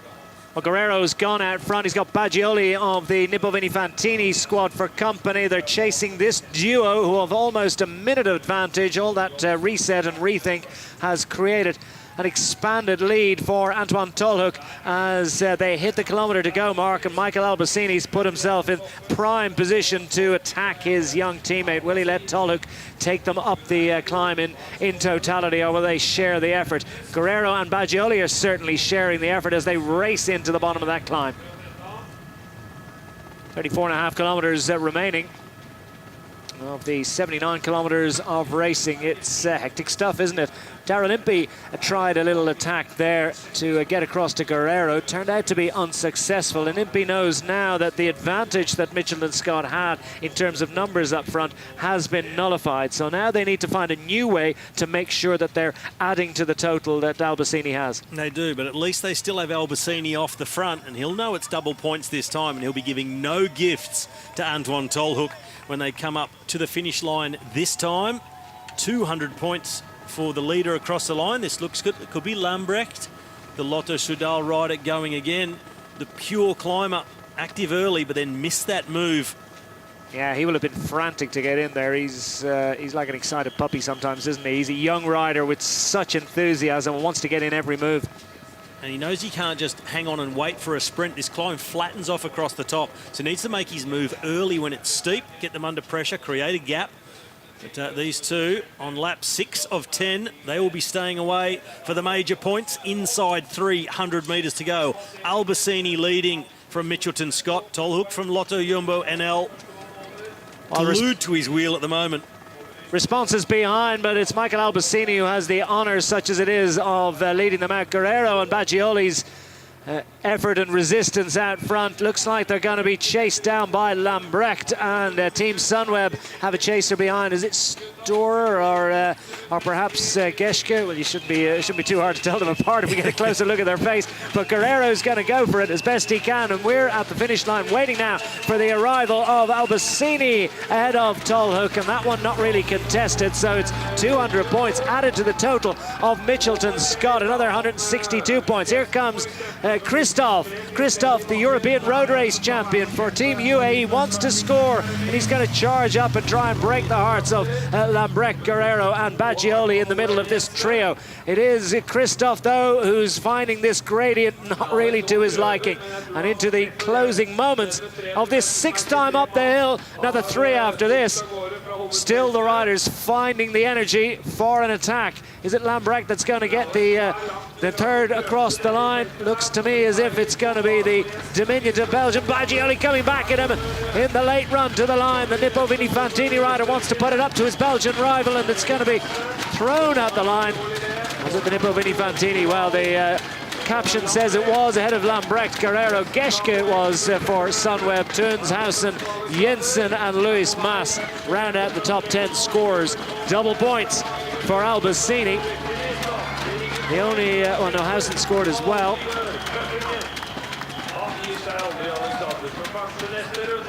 Mitchelton-SCOTT's march towards glory in the Hammer climb continues. Team Lotto Jumbo up into 2nd place. Been a superb job done by Antoine Tolhoek today, but nothing they can do about the combined forces of the Mitchelton-SCOTT squad. With 3 climbs remaining, well, they're looking, I won't say home and hose, but looking in a very strong position. Tolhoek out of the saddle to try and move his way back up front. Must be starting to feel it a bit now. They've been out there a long while. They have, and it's getting harder and harder. The climb remains the same, but every repetition just gets all that much harder. The effort they've put in so far, first to get away, establish the gap, and then to stay in front. This is the sprint for 3rd. Lambrecht looked to have it, but then over the top came Baggioli. They look at each other. They weren't quite sure who got it, but the computer says it was Baggioli. But whether it's been Lotto NL Jumbo or BMC trying to track down Mitchelton-SCOTT, Mitchelton-SCOTT have always maintained double the points of the 2nd place team throughout this stage so far. So this Hammer climb proving to be a happy playground for Mitchelton-SCOTT, thanks to Michael Albasini, and always backed up early on in the stage by Daryl Impey. And now Damien Howson also getting amongst the top 10, so always chipping away at those points, making sure they're going to take the #1 position away out of the Hammer climb Stavanger. I do believe they were the only team to put 2 riders into a scoring position on that climb last lap round. So they've really come with great legs and also with the ability to understand tactically what's required. And great teamwork by Damien Howson, backing up the haul of points of Michael Albasini, who has put his shoulder to the wheel in his efforts to retain this advantage through to the finish. Who's going to say they're not going to do that, because their advantage now up over 60 seconds for the first time. The counter-attacks continue. Caja, the Spanish Pro Continental outfit. This one's shut down by Quick-Step. Could be de Klerk, I think, from the Quick-Step squad, who's responding, still involved. The climbing maybe won't suit him, but he'll try and set up some of his more diminutive riders into the climb. Yep, that's the job for de Klerk. You see him, such a big man, a really good sit to be in behind him. Creates quite the slipstream, the big Belgian de Klerk. But at the moment, this is Edward Turns going off the front, the man with the bandaged right arm, showing the signs of a crash earlier in the week during the Tour de Fjords. So Turns seeing if he can slip off the front. And I think he's interested in a little bit of company. I think he wants someone to come and help him play and help him with the job of closing that one down, because this is going to be no mean feat. Gap comes down as a result of that flurry of excitement down to within 50 seconds. So just shows you how easily they can slice 10 seconds off the lead. But for all that, there's often a stall immediately after the attack. Well, as we often see, those big accelerations like we saw on the climb from this main peloton, and then they don't carry on with it. It burns everybody's legs so much. And then when it all comes back together, there's a lot of looking around. And still trying to set some pace here. One of the riders of Trek Segafredo. Well, that's our French rider, I believe, Julien Bernard. We'll wait for full confirmation of that. But Trek Segafredo showing well already through the day with superb contributions from the Portuguese rider Ruben Guerreiro. And Trek Segafredo sitting in 8th position in the standings at the moment. Mitchelton-SCOTT still at the head of affairs, almost, well, indeed, 455 points their advantage, double that of Team Lotto NL Jumbo. BMC Racing sitting in 3rd at the moment. Team Sky in 4th and looking to score well. They've managed to stop the rot after starting this race in top position and slipping back the order. This is Leonardo Bassos to the 4 in the first lap or so, but then found the pace a little less exciting for him. Golas, I should say, just a little bit further ahead on the left-hand side for Team Sky. Number 4 just looking to move up, take the advantage of this little stall to move up and perhaps show some ambition, try and get up front for the team. A lot of riders, though, want to try and hide in there and recover for the battles to come. Well, interestingly, the placings from 4th through 8th, Sky, UAE, Sunweb, Quick-Step, Floors, very close together. Only 40 points separating all those teams. Can be wiped out in just one single time up the climb. So worth fighting for. They may not catch Michael Albasini and Antoine Tolhoek, nor take the top 3 positions, but really important to get everything possible out of this Hammer climb. And we'll see a big battle back in the peloton to try and move themselves up the order. So this race far from done, and it's not just about the guys off the front. It's what's happening in the peloton. As this race develops, they all want to start near the front for the Hammer Chase, the team's time trial on the final day, to decide our winner of the Hammer Stavanger. Looked like Quick-Step was shaping to attack, and Lotto NL Jumbo wanted to cover it, maybe put another rider up front to join their man, Antoine Tolhoek. So that one has been neutralised. Quick-Step, well, they've much to do, 7th at the moment. Need some points. There's confirmation of the standings with Mitchelton-SCOTT with a giant advantage, almost 900 points, and double the advantage of Team Lotto NL Jumbo. BMC sitting in 3rd place at the moment. Team Sky having slipped to 4th. UAE, Sunweb, Quick-Step, Trek Segafredo, Nippo Vini Fantini, and Israel Cycling Academy rounding it out. The bottom team at the moment, the only team not to score, EF Education First Dropback, powered by Cannondale. I know they're going to want to put a rider up there in this run. Yeah, they're going to want to, but can they? Want and can, 2 very different things. And in a race like the Hammer Climb, once you get on the back foot, it is very, very difficult indeed to get off it. You're just caught in a vicious circle of chasing, getting yourself back in contention. Then the climb is there again. So you can't afford to waste any energy. You've got to be amongst everything every single time. And no signs of pink and green jerseys at the front from EF Drapac. And the jerseys we become used to in the colours, yellow and black, black and yellow. Michael Albasini and Antoine Tolhoek totally dominating this hammer climb stage, taking all the big points on offer and still holding a gap of 48 seconds over the peloton. And again, we'll see them tempo ride up the climb this time. You'll see bigger accelerations from the bunch. I'm sure we'll see that gap shrink at times and probably grow back out to what it was again after the climb. We'll see who's interested in bringing it back, though. I wonder will there be a value for Albasini in maybe understanding. We're on board with Daryl Impey, the South African road race champion. Mitchelton-SCOTT, his team absolutely flying, and in his wake, the Team Sky and Sunweb and Quick Step squads. With little they can do about Mitchelton-SCOTT, but Antoine Tolhoek, I wonder will he be minded to try and at least win one or two of these climbs. He hasn't contested, and that has been to the mutual advantage of these two riders. But Mitchelton-SCOTT surely racing clear to win the hammer climb. But Team Lotto NL Jumbo, they're looking good for second, but they'd still like to rubber stamp that with another with a top haul of points at the top of the climb. At least once, I think, in the remaining few laps. Simon Geschke trying to get back up to a rider from BMC.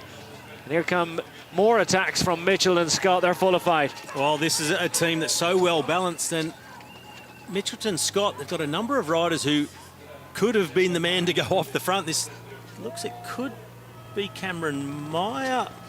Hard to see in that light, or Lucas Hamilton, in fact. Lucas Hamilton, the young Aussie, looked more like it. So doing his part to try and score some points for Mitchelton-SCOTT and keep that domination going. Well, nothing succeeds like success, does it? And having seen Michael Albasini up front all afternoon and hoovering up the points along with Daryl Impey and with contributions too from Damien Howson, well, why not? Why not just shake the tree a little bit and see if a few riders come clear with you? And it looks as if Team BMC, Sky, Nippo Vinifant, no, it's Lotto Soudal indeed, also putting riders clear. It's a useful advantage, and who's going to cover it?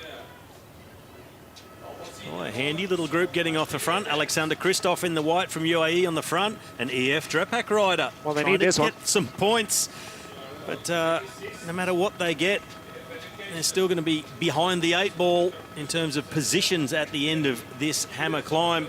53 points behind Aqua Blue Sport, still 0 on the clock for EF Drepak, and I think just a matter of honour, they'd like to get some points. Yes, they are the only team of 14 who have failed to score so far in the hammer climb. The next up on the standings is 13th placed Aqua Blue Sport, who have 52.9 points, so decent haul of points on this climb round would be very welcome indeed. At least have a scrap for Lantern Rouge in this one first event of the 3 on the weekend. Albasini, well, that's his usual race face. Is he suffering more than Tolhoek? I'm not so sure. All these riders starting to suffer now. The gap down to 44 seconds. So as we've been chatting about it, it's starting to come down a little bit. These riders putting a little bit of a chase together.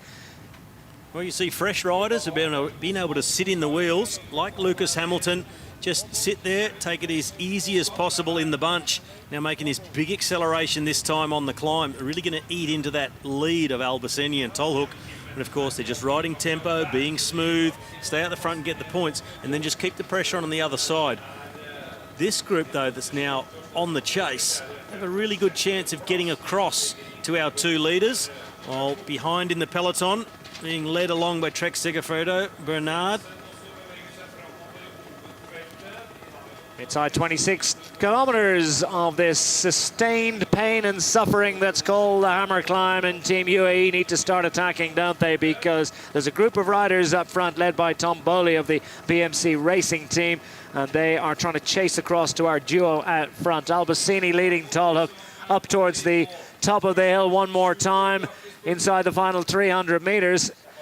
And Albasini, is this one going to be contested? Will Tolhoek understand his position in the pecking order of world cycling, or will there be an opportunity for the young Lotto NL Jumbo man to take some top points or not? I think Albasini is going to take it once more, and Tolhoek understands that he has been a net beneficiary here for all that he hasn't been able to mount a challenge.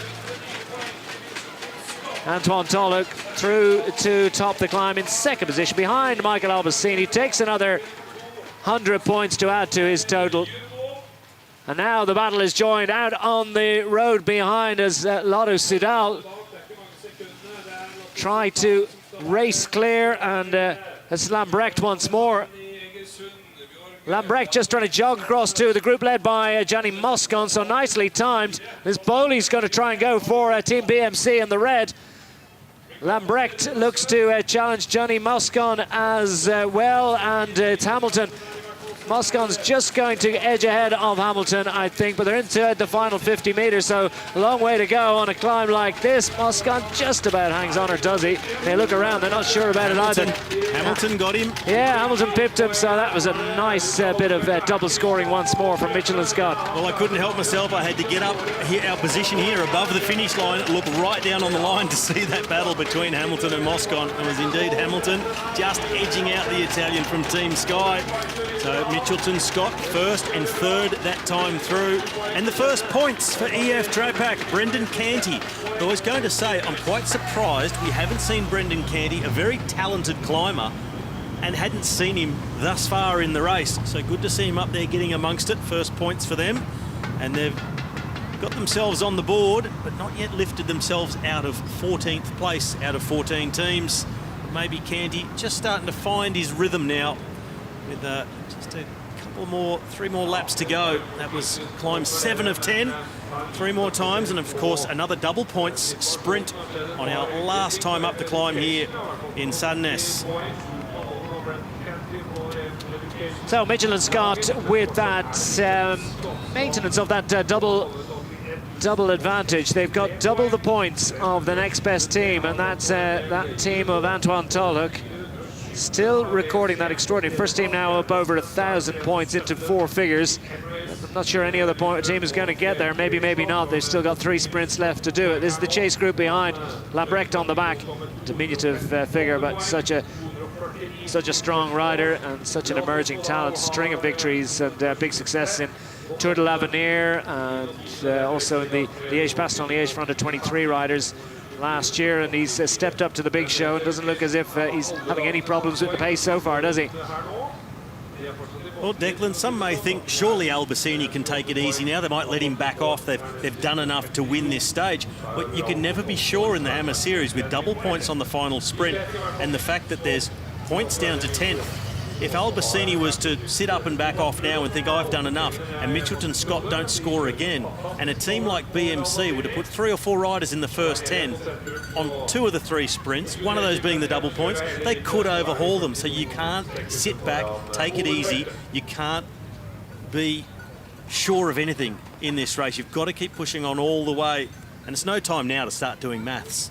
Yes, indeed. Yeah, there's you can do one or the other. You can ride absolutely flat out, or you can do maths, but it's very difficult to do both at the same time. Those that can make those calculations, well, they have a great gift, to say the least. The chase group behind, with Hamilton on the front.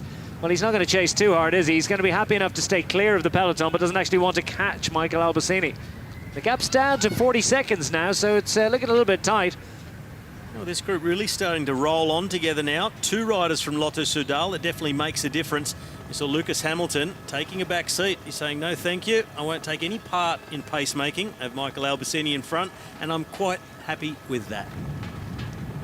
Happy he may be as Mitchelton-SCOTT look to extend their lead. They've got riders out front, rider chasing behind as well, and the main peloton behind now needs to find a way to get back on terms with at least the counter-attacking group in between the peloton and the 2 leaders out front, ideally to haul them back. Plenty of reason to chase. Team Sky sitting in 4th place. Your top 3 at the moment, Mitchelton-SCOTT, as we've mentioned, they've got a 524-point advantage over Team Lotto NL Jumbo. BMC Racing Team sitting 643 points behind the leaders, Mitchelton-SCOTT. Team Sky in 4th, well, they're 746 points behind UE, Quickstep, Sunweb and the rest. And this is Kasper Askren from Quickstep, who's just joined this first chase group. So he's ridden across from the background out of that peloton and got his way across to the group of Moscon, Hamilton, Canty.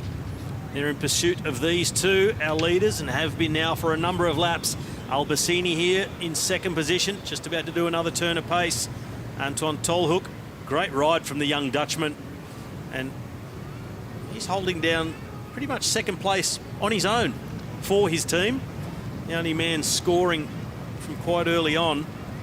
I remember Tolhoek in the Tour de Suisse a couple of years ago when he was racing with Rompot, and he must have been in the break every single day that week. He went chasing the Climbers Prize, and if it was 9 stages, he was probably in the break for 5 or 6 of them. He really did a big shift of work, and given that he looks about 12, and probably was about 22 at the time, it was impressive work from a rider, and I've been keeping tabs on him ever since. He stepped up to the big show with Team Lotto and El Jumbo. It looks like he's starting to get the hang of it, to say the least.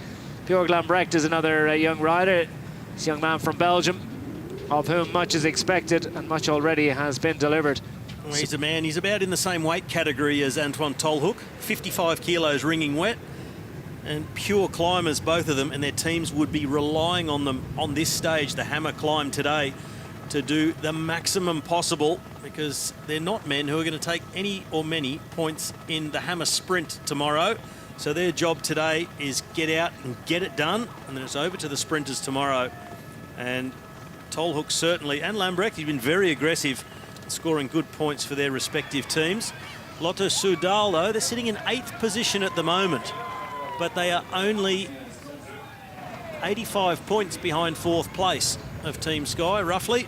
So still an opportunity for them to get back on terms. Hashtag Hammer Series if you want to get involved in the conversation this afternoon. We're in the Hammer Climb, the first of 3 events in Hammer Stavanger, the 2nd iteration of this wonderful new revolutionary concept in the history of cycling, as Hamilton just stretches the back. They're all starting to feel it a bit now. And you see 2 riders, Lotto Soudal, that is the big advantage. So out here, along with Björg Lambrecht, looks to be Maxime Montfort, the Belgian.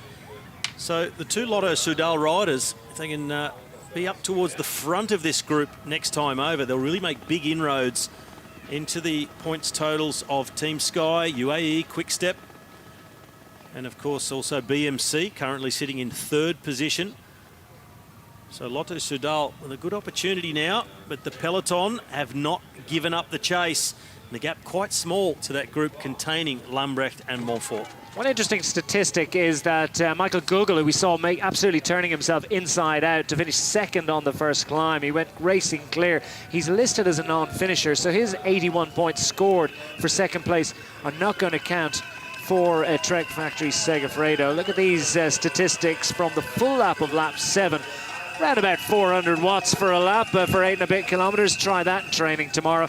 Max of 610, and the max not that much higher than the average. Will you give you an indication of just the intensity level of these guys and where the way they're putting it in a steady amount of severe pain and hurt. Yeah, that really is quite incredible. An average of 390 watts, and for many people that is the maximum they can reach. Yeah, and for even for some years. accomplished cyclists, that's the maximum they can reach for just a few minutes at a time. And Albasini, lap after lap, he's been churning out those sort of numbers. Not only that, but he's been racing all week. It's the powers of recovery of these riders really are just marvellous, and it's years and years and years of racing on the World Tour have built up those reserves, and that's what Michael Albasini is able to deliver day in, day out on behalf of the Mitchelton-SCOTT squad, and he is giving a champion's performance this afternoon on behalf of the team. 4 of their 5 riders have scored, so has been a real team effort from them.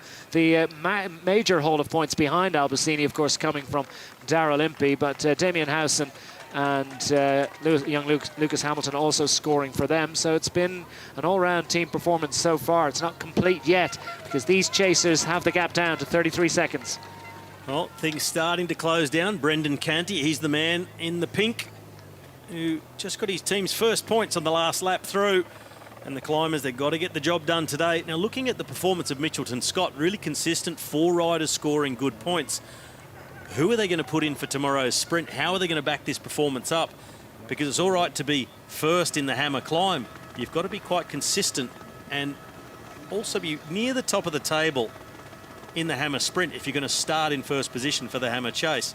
So it's all about how you shuffle your team, who you've got to bring in for the sprints, what you've got up your sleeve still.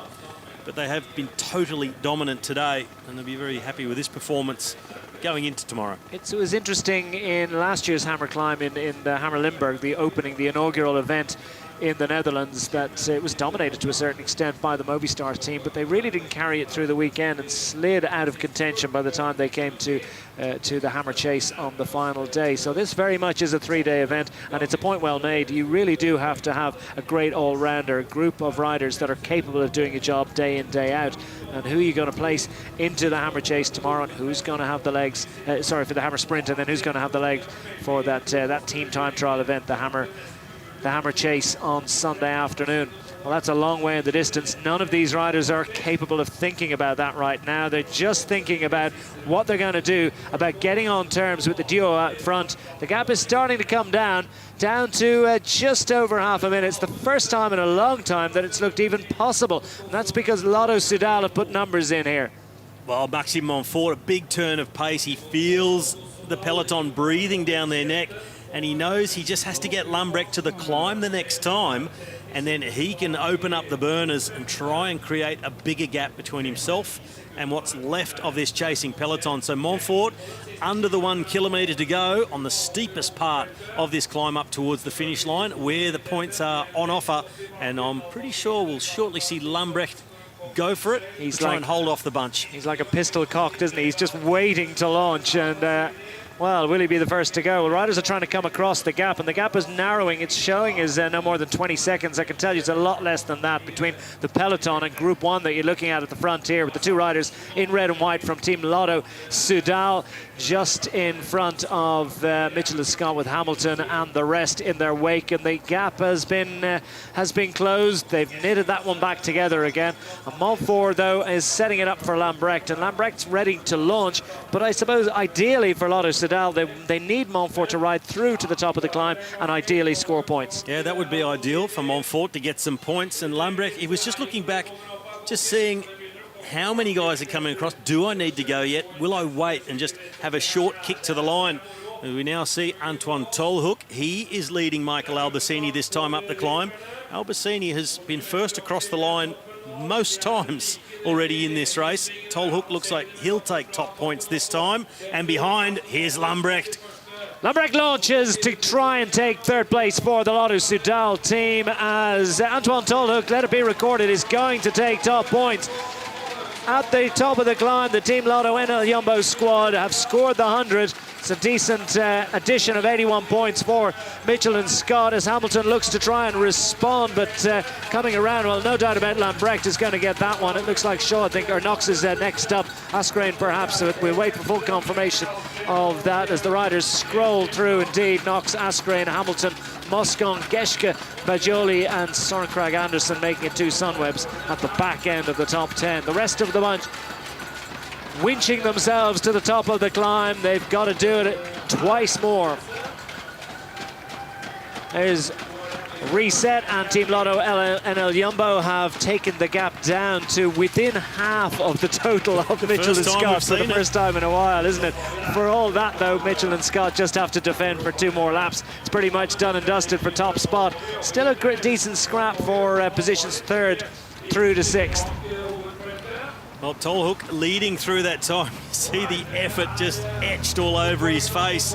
Michael Albasini, a look over the shoulder because he knew that that first peloton was coming at them. Did enough to take 2nd points. I think he'd be quite glad to be back in the bunch. Now, for his points to count, of course, he has to finish the race. Alexander Kristoff, he is waving traffic through. He's saying, I am done. Yeah, bien cuit.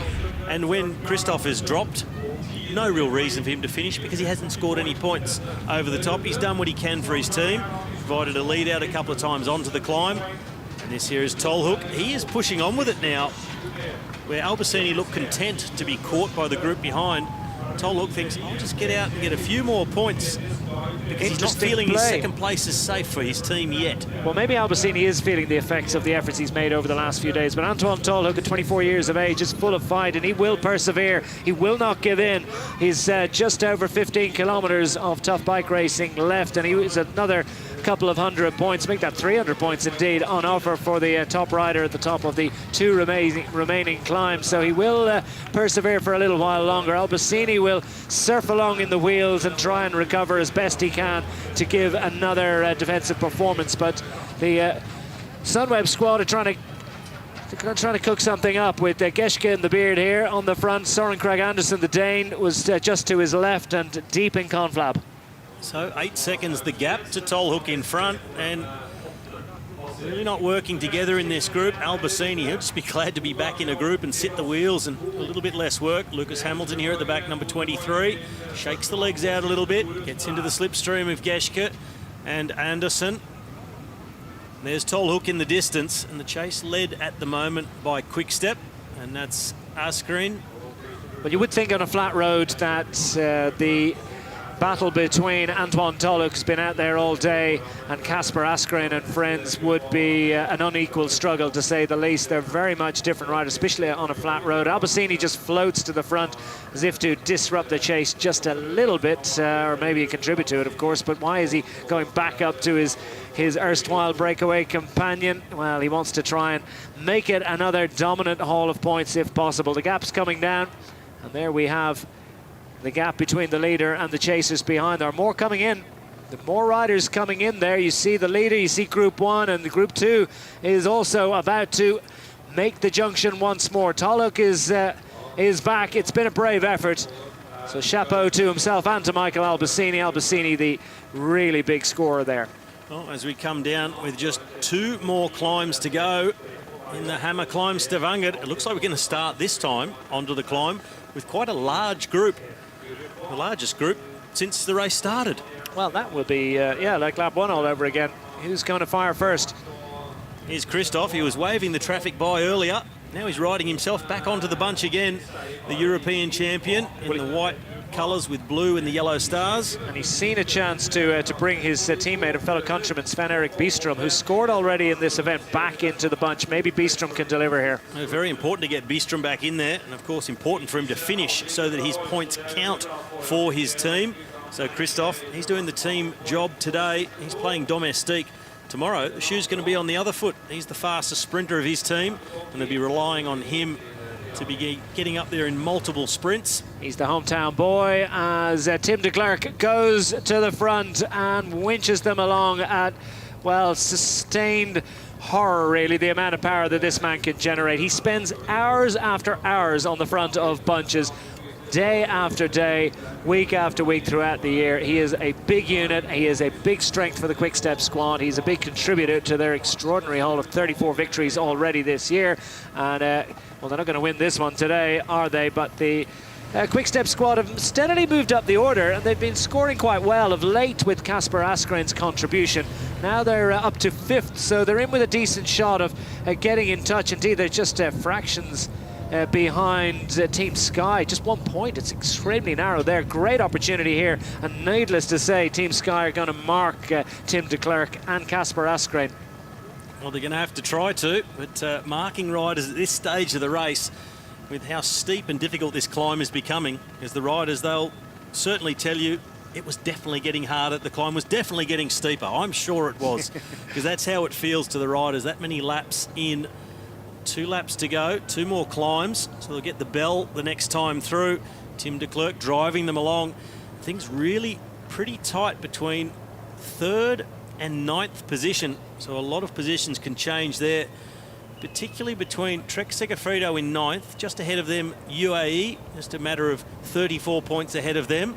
Team Sunweb, another 18 points in front of that. Another 15 points up the road is Lotto Soudal. So really not much between those 4 teams. It's nip and tuck. It's a big scrap, and their points make prizes, as we say, and it's going to take them through to the finish. But what about this for a contribution from de Klerk? Just looking at that power graphic there, it never dipped below 400 watts. I think fractionally, momentarily, but the average for the last few kilometres has got to be 450 or more. He's absolutely driving them along. Remember, they've been out there already for about 60 kilometres or more, 65k at this point, and there's absolutely no one even thinking about coming around Tim de Klerk right now. This is a huge turn from the Belgian from Quick-Step floors, and I'd be very surprised if we see him able to do this again on the next lap. I'd expect to see him shot out the back on the climb this time. And let's see who's going to be the aggressor this time, because they're about to take this right turn, and then the climb starts. The steeper of the 2 climbs, the first one, so really one to burn the legs before they get onto the one that's worth points. Tim de Klerk, I imagine he'd be pretty happy to get there and say, my job's done. Over to you guys. Pin and there he pulled. goes. No Swings surprise out. there, yeah. And James Knox responds. He knows exactly what he's got to do.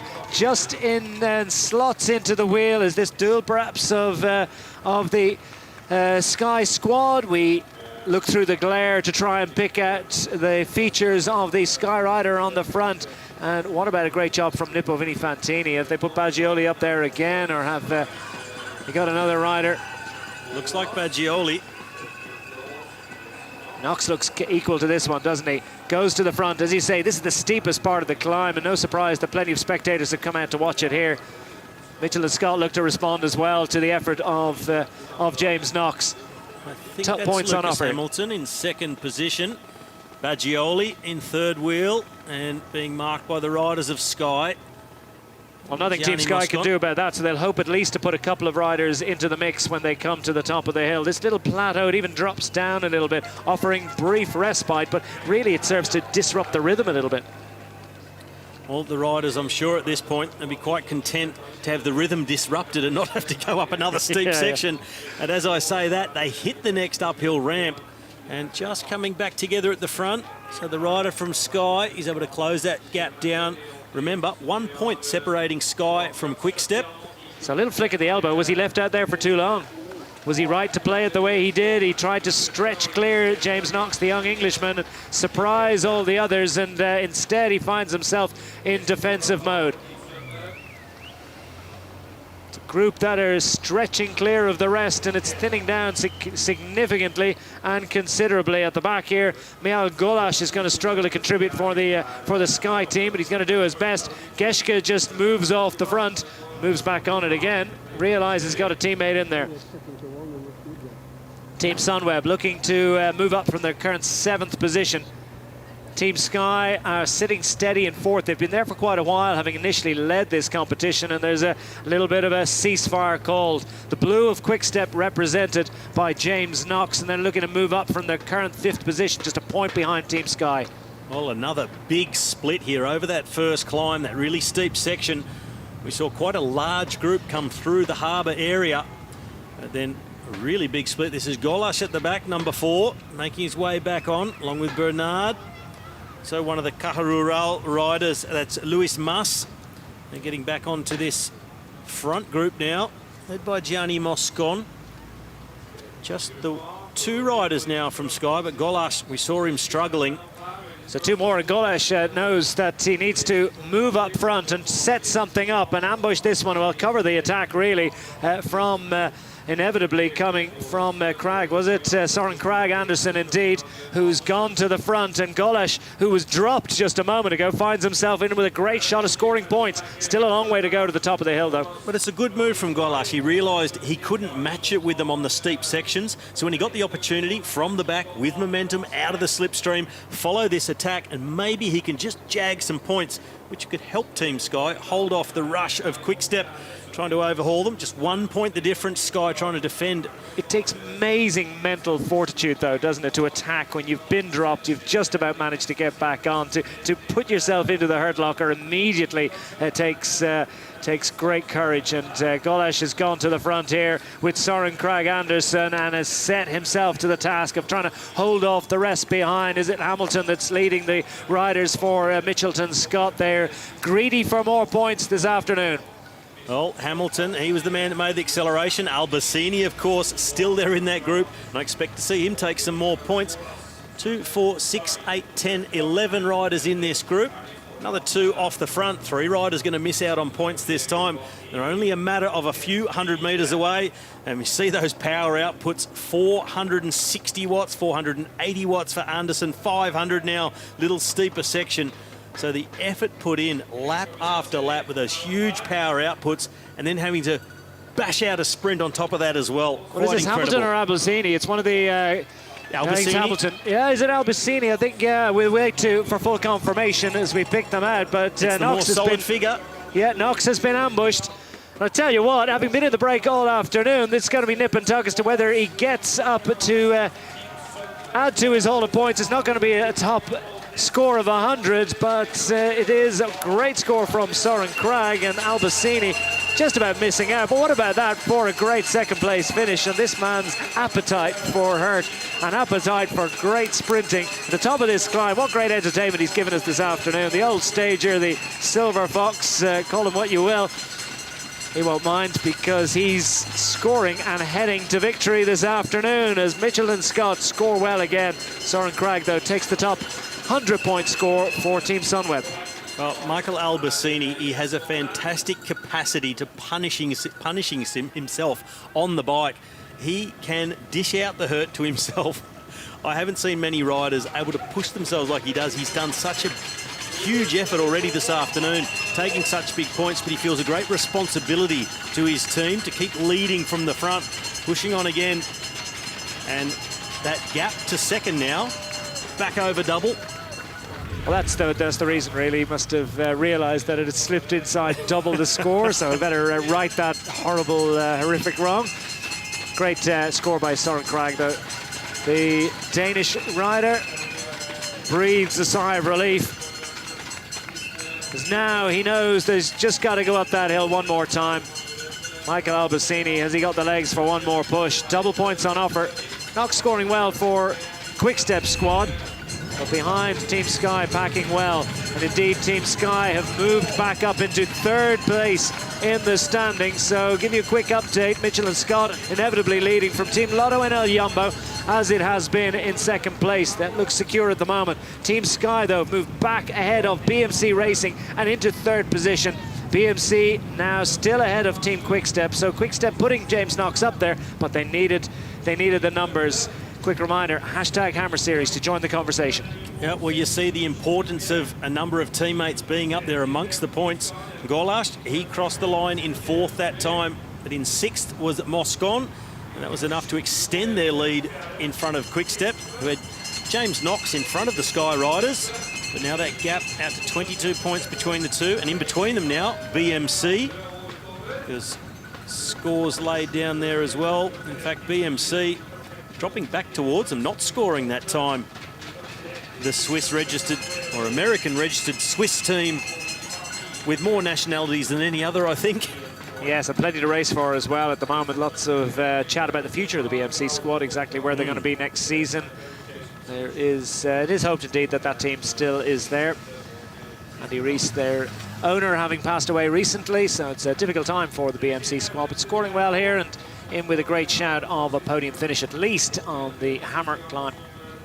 A lot of looking around here now. There's an acceleration by Hamilton from Mitchelton-SCOTT, now being followed by the other Sunweb rider. It must be Geschke, who's reacting to Hamilton. But off the front, Anderson, they're looking to take maximum points. We got a full 100. Yeah? Yep. Søren. And you hear the delight. Søren took 100. Yeah. And Simone 8th. And Simone the 8th spot. Pretty good job, boys. Really good job. Last lap now. Come on. A quick upgrade from pretty good to really good, and now it could be a fantastic job if Anderson can stay off the front and take the double points on offer. Last time up, 19 seconds his lead at the moment over the chase, 5.3 kilometres to go. Of course, 2 kilometres of that is climbing. Once more with feeling now, 19-second advantage. It's narrow, is it significant? Soren Kragh would like to add another couple of 100 points to his total and move the Sunweb squad up and, well, in with a shout, I think. Well, is it on? It could be a shout of a top 3 finishing position, but Sunweb are going to cover every attack. Sky have moved back up into third place, aren't going to be allowed to get a free run away, and Sunweb are just going to cover this one as we've got inevitably the irrepressible Michael Albasini also looking to distance himself from the rest of the group. Well, the thing that'll make the big difference for Sunweb is Simon Geschke. If he can manage to slip away from this group as well and take big points, Sunweb will see themselves move up significantly, but that gap being closed by Lambrecht at the moment. This is Albasini on the back of the group, Geschke in the middle, and this is Moscon on the front from Team Sky. So a lot of big moves coming now. Last lap, one more climb to go, double points. So you see that doubling down, that extra effort being made all on this last time up, those big points. and the finalising of those positions. No one getting a free ride clear of the field in the closing stages, and that little stall, attack stall, has served only to contribute another 10 seconds to the advantage of Søren Kragh, who would like to double up on the points into this final run. As we see the crouch of Hamilton, Lucas Hamilton, the young Australian rider, has played a great team role today, scored well for the squad, goes straight to the front. Albasini having been retained, they know how to play it, they'll cover everything. So it's a bit like Julian Bernard, perhaps, who's attacked off the front. Well, they'll also know that they can't lose now, Mitchelton-SCOTT. They just need a couple of their other riders to make sure they finish, guys like Impey, so that their points count. But the major contributor, Michael Albasini, as long as he finishes, well, I think his points gained will beat the total of any other team out there on the road. So as long as he finishes, he'll be safely in first place at the end of this Hammer climb stage. But it's Søren Kragh Andersen now through the harbour for the final time. The cheers of these huge crowds here in Norway. They really do love their cycling. And just a couple of kilometres of climbing to come. He'll go around the harbour, swing right, and it'll hit him straight in the face, that 11% section.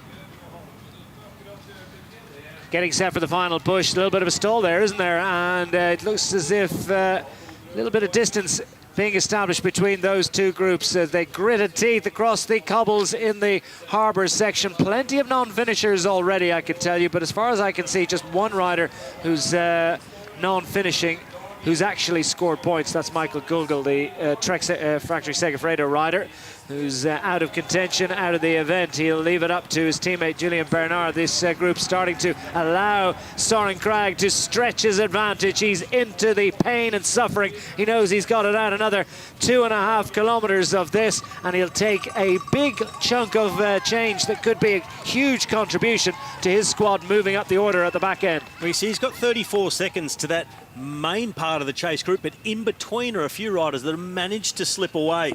So we'll see who those riders are, managed to get in between, but I think it could be the group of Moscon with maybe Lucas Hamilton. This is Luis Mas at the back, Baggioli's in there as well, so it's a solid effort indeed. But look at these riders up front. Is this Albasini going to get? This is Hamilton. Of course. So this is that group in between. Albasini's in the group behind. Lucas Hamilton managed to get away with this group, along with Moscon, along with Baggioli. Also Bernard, by the looks of it, from Trek Segafredo. Into the closing stages, the advantage just over 400 metres. That's what, it's probably a little bit less than that now, isn't it? 26 seconds the lead. Hamilton puts himself into the pain. He scored well towards the back end of this race. I think he's just really starting to find his legs at the back end, and that's a lot of these riders only getting going after 80k. A very handy contribution from the young Hamilton. Acceleration coming now from Quick Step. They've got to get some points. So close between 4th, 5th, 6th and 7th. I know it's all on the line, and placings this last time up will determine who finishes where overall. They're all that close to each other. Don't forget, it is double points this time. So Geschke looks to cover it and make sure that in prime position that nobody's going to counter to Kragh Andersen and make it too easy for them to get across. And then we've got Hamilton in second place, starting to look over his shoulder. He's not much enjoying this. He's had the little rest, if you want to call it that, in between, the little brief moment of recuperation. James Knox has looked to respond, the rider in blue from Team Quickstep. Geschke behind in the blue and white of Team Sunweb, and Albasini, the Mitchelton-SCOTT rider, in black and yellow just behind him. Up front, we've got the black and white colours of Søren Kragh Andersen, who wants to maximise his haul at the finish of this event. Well, Declan, between 3rd and 6th is just 35 points difference. Team Sunweb are the ones looking like they could jump from 6th all the way up to 3rd. It'll take Andersen to stay off the front, take maximum points, and if Simon Geschke can get himself in the top 10, they are looking really good to leapfrog their way all the way up to 3rd from 6th on this final ascent. I wonder, does Geschke realise that he's doing a lot of work on the front, just covering the moves and trying to make sure that Kragh Andersen can stay clear, but he also needs to contribute with a sprint at the top. Has he got it? Has he got the legs for it? Lucas Hamilton, has he got the legs for it? Now he's into this little flat section. It surged a little bit. He would have been happy if that was the case, but now he's into that just brief respite before it goes again inside the final kilometre. 24 seconds the advantage. Another stall's good news for Cragg. Yeah, we've had a number of riders slipping off the front of what was the main chase group. There's a whole bunch in between now that we haven't seen. They're right behind Lucas Hamilton, but it's this man, Soren Kragh Andersen from Team Sunweb. He looks like he's going to take the maximum points. He's on to the final part of the last climb of the Hammer Stavanger. This is Hamilton. He's the man on the chase, still solo, looking to wrap things up for Mitchelton-SCOTT. They've lapped the opposition in terms of points. It's in the bag for him. 1 kilometre to go for the man from Mitchelton-SCOTT. But we're really interested to see who can hang in there for that third place. It looks like Tolhoek may have done enough. It's 21-year-old Lucas Hamilton that is going to try and get on terms with Soren Kragh. I don't think he's going to get there. It's going to be extremely close for second, third and fourth. We have a bid for second. You know what? Tolhoek has done a lot, but maybe not quite enough. Depending on where Geschke finishes, Sunweb could even leap up to second on the stage. Well, that would be an extraordinary change of situation, and they've got numbers in there. Team Sunweb with Geschke to set a steady tempo and not just too fast. He's going to cover every little move, make sure Soren Kragh is safe in first place. Albasini's happy with second across the line for Lucas Hamilton. He looked to sprint for third as well, and there are other riders in there. So we got multi-riders from different teams. Makes the tactics very interesting indeed. Coming towards the conclusion of the Hammer climb and the final climb with 200 points on offer. This big effort from the 23-year-old Dane, Soren Kragh Andersen. He's going to have the honour of leading the riders through to conclude this event and score the maximum haul at the final time of asking. 10th time up the hill here in Sandnes, and it is a worthy and nice delivery of points for Soren Kragh. Behind him, well, there's damage all over the road, isn't there, as Lucas Hamilton tries to survive. Baggioli is going to try and score too for the Nippo Fantini squad. Here comes through to the line, and he taps the chest. It's 200 points scored for Soren Kragh Andersen. Hamilton through for second on the line. Baggioli looks like he's going to score well as well for Nippo Fantini, who clearly came here to race. Well, really interesting in the minor places. If Simon Geschke can finish 7th across the line, Sunweb will leap up to second overall behind Mitchelton-SCOTT. So there's already 5 riders we've been able to see in the distance. That's number 3 across the line, 4th and 5th now coming in. So where can Geschke finish? Albasini, I'm sure he's going to want to put an exclamation mark behind his performance. This is going to be 6th across the line, Luis Mas from Caja Rural. So Geschke needs to win the sprint. Oh, and I think he's going to be ambushed by Albasini. So Simon Geschke, the German rider on the left-hand side, needs to win this gallop. I'm not sure he's going to get there so near and so far, but this one will be contested all the way to the line. Albasini only knows one way. He's going to score through to, as Luis Mas is almost caught. He's out on his feet, the rider from Caja Rural. Albasini next through. In fact, Eddie it was Edward Turns. Turns indeed it was. Turns has come Turns, through. Yeah, at the back of that group. Solid effort, but not quite enough. Just missing out by the narrowest of margins, but still it's an impressive haul of points for Sunweb. Will they move up? We wait with bated breath for the full confirmation. 10 riders through. James Knox, the final scorer on the final climb of the Hammer climb this afternoon. It's been exhausting stuff for the riders. It's been thrilling stuff. Mitchelton-SCOTT are crowned the champions of the Hammer climb. They take the victory ahead of Sunweb, who we understand have just about managed to make it. Double points. Double points on the last lap across the line, and Eddie Tunn's contribution, along with Soren Kragh Andersen, has vaulted them up onto a place on the podium ahead of Team Lotto NL Jumbo. And the Team Sky in 4th, slipped to 4th at the death, having been 3rd heading into the final run. Taps the chest, celebrates a great team performance, but there was nothing that anyone could do about the Mitchelton-SCOTT squad. With Lucas Hamilton scoring, the big haul of points though coming from this man behind, Michael Albasini, grey of chin, but he is some competitor. Bjorg Lambrecht, not quite half his age, but not far off it. Scores, but realises he's been in a bike race. Well, a scene over Sandnes this afternoon as the evening sun gets ready to set. It's been a stunning performance from the Mitchelton-SCOTT team. All 5 riders, 4 of them scoring. Great strength and depth, but the real meat of that performance produced by that sustained period out front from Michael Albasini. And he was a consistent scorer at the front. Albasini taking maximum points. At least 4 of the hills. Also was second at a double scored hill. So came to the 4 on lap 3. Followed Antoine Tolhoek across the line. Made the junction with the young Dutchman. And then continued to dominate through for the next, well, 4 laps. 5 laps indeed it was. Still had the legs to score again at the next 2 laps. So what consistent performing from Michael Albasini, the real individual star of what is very much a team event. 4 riders coming through to finish. They know they need to finish, many of them, in order for their points contribution to be counted towards their team scores. Just trying to, with no more points on offer at the top of the hill, Alexander Kristoff and cohorts will just try and save those legs for the battles to come tomorrow. And what battles we do have tomorrow.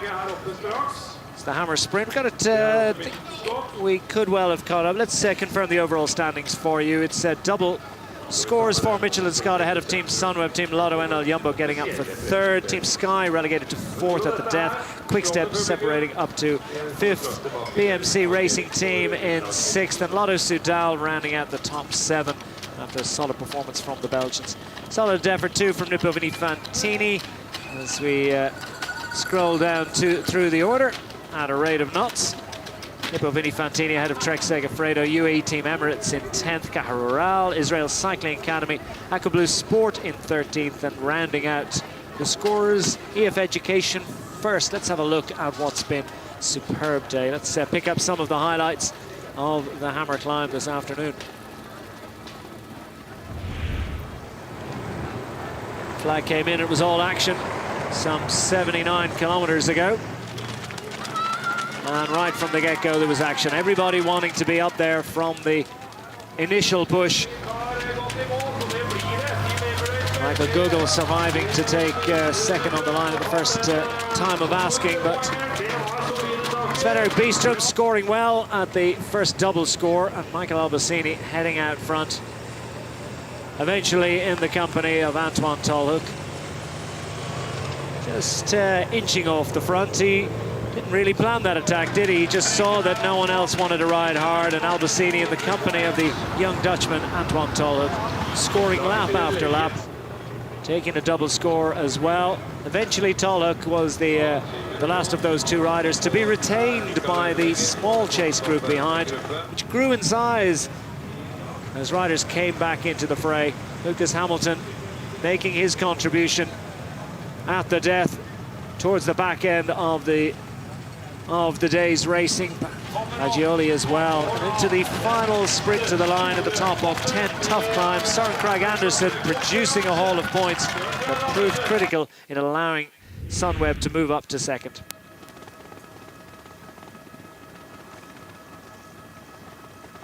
So Mitchelton-SCOTT will prepare to celebrate victory in the Hammer Climb here in Sandnes. Hammer Stavanger is underway, first of 3 days of racing. Let's see if we can catch up with the champions of the Hammer Climb, the overall champions of Hammer Stavanger. You understand? That's business to be done.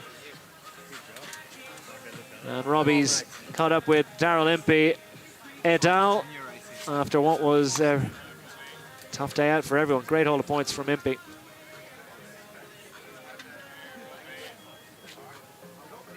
Take all 4, all 5. Huh? As soon as they want, someone going to cue me? Yeah, well. Daryl Impey, how tough was that? It looked tough from the outside, but being inside the race 10 times over this climb. It's pretty intense. Right from the word go, you know, everyone was just laying it all down, and then, yeah, we knew every lap is points, but there's some laps with double points, and it's pretty exciting. It's quite different racing, but yeah, we were all over it today, so it was a good day for us. The race changes so often, the intensity is so high. Are you out there doing much calculating, or are you just riding as hard as you can all the time and just trying to be amongst the points? It feels like a schoolboy actually racing again. So no, you're just out there giving it your all. I think there's so much, no one's taking control. Everyone's just racing their bike. So it was, pretty intense. How much of a relief was it to have Michael Albasini out there taking those big points on every lap, and you could afford to sit back a little bit, get a bit of a ride in that group you're sitting in? I actually needed to get a sit on there. I was pretty under the pump already, so Alba did a great job. Did a great ride, staying in front there, and everybody was all over it. So I just managed to clip a little points here and there, so that made a bit of a difference in the end. We better talk to the man himself, the man with the big points haul today, Michael Albasini. Norway has been a very happy hunting ground for you, and you've backed up the win of the Tour de Fjords with this ride today. Just a fantastic effort out there. And how much has that taken out of you going into tomorrow, or do you get a rest? No, I'm going home. That's why I left all out there today, getting as many points as possible, because after this is coming sprint and TT stuff. I left it for the quick guys, and I have a rest. So it was all out today for me, and worked out well. And it was very good to have Antoine Tolhoek out there with you, because that descent, there was only one steep part where you could freewheel. The rest was real pedaling. You had to work very hard on the whole lap. Yeah. It was just after the finish here, there was a bit rest in the downhill, and the other stuff was just false flat or a bit headwind, so you have to push all the time. And it was a really intense race. It was nearly all the time close to threshold, full gas, so really short and intense. Now, we saw what was left of the peloton catch you after 8 laps, and we thought maybe you'll take it easy now. You've scored enough points, but you kept fighting, kept battling to keep adding more points. You were never quite sure of the situation and sure of the win. It's not about the win, it's about the points in this series, because it keeps going tomorrow and Sunday. So it wasn't about the win, it was about the points. So we just had to keep going. There was other teams with 2 men, so 3 men even in this breakaway. So we couldn't let them just away those points. So I had to get through the finish. Well, congratulations on the win. A couple of the other boys, Lucas, fantastic team ride out there, and you're always backing up the other guys. Came through in the second half of the race and scored some really great points. Yeah, for sure. I didn't really have to do much when you got guys like Albasini and Impey moving up the road and getting all the points. So up till the second half of the race, I had a pretty cruisy run, just holding back while those guys soaked it all up. Damien Howson also scoring some points, so make sure you had to also finish the stage for those to count. Now, do you get a day off tomorrow when it's a sprint day and save yourself for the team's time trial? Nah, look at these legs. They're ready for sprinting tomorrow. Here to have a few hard days of racing, get back into it, and first Hammer Series for me, so this is exciting, and today proved how hard it was, and I'm looking forward to tomorrow. So a really dominant performance by Mitchelton-SCOTT today on the climb. What's in store tomorrow in the sprint? What's the tactic? Who's the man for the plan? I don't know. It's kind of one of those races where we're coming up with a plan as it goes. So I think tomorrow will be no different. We've given ourselves a great start into this series, and we look to build on that tomorrow. Well, enjoy the win and enjoy the rest of the afternoon recovering from this brutal stage. And we'll see you out tomorrow to try and defend that, stay in front, always thinking about the chase coming up. For sure, we will. Thank you. Well, they've earned a little bit of champagne, haven't they, after that effort? Everyone looking a little bit hot and sweaty, and it's hilarious to hear Michael Albasini describe that one as super intense, because he's the one who made it super intense. It was such a job for everyone to catch him, and he still had legs for more efforts indeed. He's heading home tomorrow. He's going to leave it up to his other teammates. So he left it all out on the road today and made a big haul, big contribution to Mitchelton-SCOTT. Clink the champagne bottles. Confirmation that Mitchelton-SCOTT have dominated the Hammer climb. Team Sunweb racing up into second at the death ahead of Team Lotto NL Jumbo, Team Sky, Quick-Step Floors, BMC Racing and Lotto Soudal rounding out the top 7. Hippo Fantini came to race as well, Trek Segafredo, UAE, Caja Rural, Israel Cycling Academy, Aquablue Sports, and Team EF Education First Strap Bag powered by Cannondale rounding out the 14 teams. Well, we've got some more racing for you tomorrow. The middle part of our triptych is the Hammer Sprint. We're moving across to Stavanger, just a few kilometers down the road from here in Sandnes, and it's for the Flat Earth Society riders, with one small alteration to that thought, because 9.2 kilometers in total is the lap. got 10 laps in total for just over 90 kilometers of racing. It is substantially flat, just one little kicker around about the halfway point on this 9.2 kilometer lap, and it's roads that would be well known to Alexander Kristoff and to racers from Tour de Fjords over the years. The local man not really equal to the challenge on the climbs today, but this one will suit him quite a bit more, and he'll look forward to an opportunity to do battle in and around Stavanger this afternoon through that little kicker, but I don't think it's going to be super significant, and the out and back nature of this course offering the spectators a great opportunity to see the riders on several occasions. Across the line 10 times, sprinting for points each lap. Well, that's what we've got tomorrow, the Hammer Chase to come at the conclusion of this weekend's activities. It's been a great start to the weekend for the Mitchelton-SCOTT squad, but they've got to redouble their efforts once more. Have they got sprinters to add to their total tomorrow? It's all about accumulating through the first 2 days and providing yourself with the best starting position into the Hammer Chase on Sunday afternoon. Well, the riders will head back to Stavanger to get some food into their bodies, a little bit of liquid, and rub those legs back into action for tomorrow's tough push. Mitchelton-SCOTT and Team Sunweb, Team Lotto NL Jumbo with the early advantage. What can Team Sky, the likes of Quick Step Floors with Fabio Jakobsen in fine sprinting form, will look to improve. It's been absolutely super day of racing. We look forward to it tomorrow. For myself, Declan Quigley, and from Robbie McEwen, it's goodbye for now.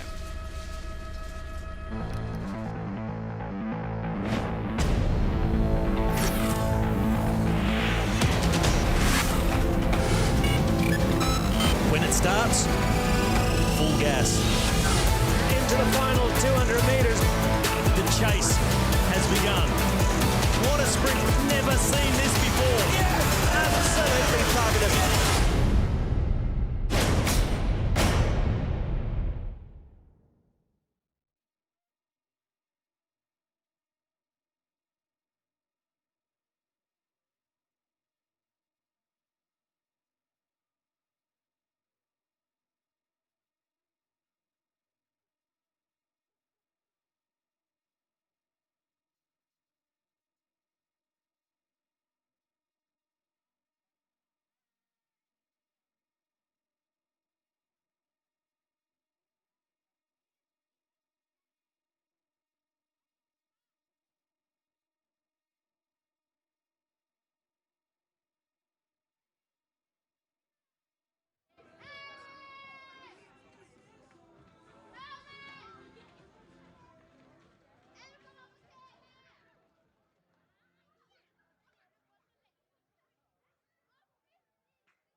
Ja już gotowa! Nie, jeszcze telefonem moim. Poczekajcie, to Wiaśka miała 3 orgazmy, a ty jeszcze nie zrobiłeś. Dobra, to teraz ja dam. Przy ciebie? Chciał Kacper i go, wiesz, wystukałeś. Pierdoli się. Zrób jeszcze mnie. No co, gdzie uciekasz? Gdzie uciekasz? Z rodziną. Ja już to byłem 11 raz. Piwkiem pachnie. 11 raz. Gdzie tak na bok weź? Nie kurwa na skos. No. Pyszek się tak nie Wisza, pani. Jednie ten. Obecnie.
Sven, you try, very strong.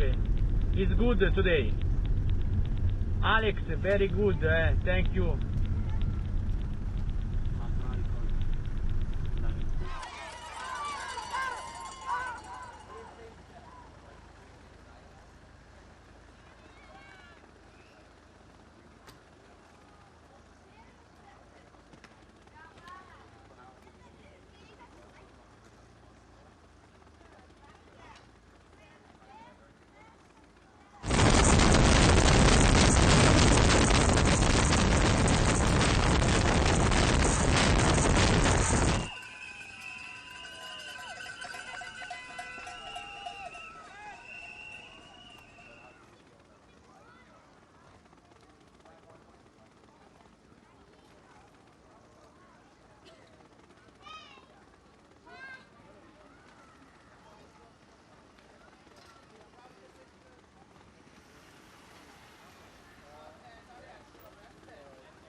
Good, Bullock. Come on, man. We take some points this lap.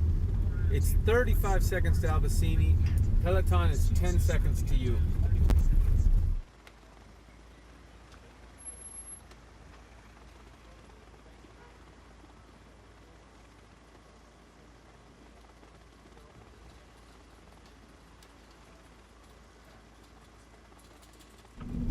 Sounds really good. Now we go for the sprint, boys. Good job, boys.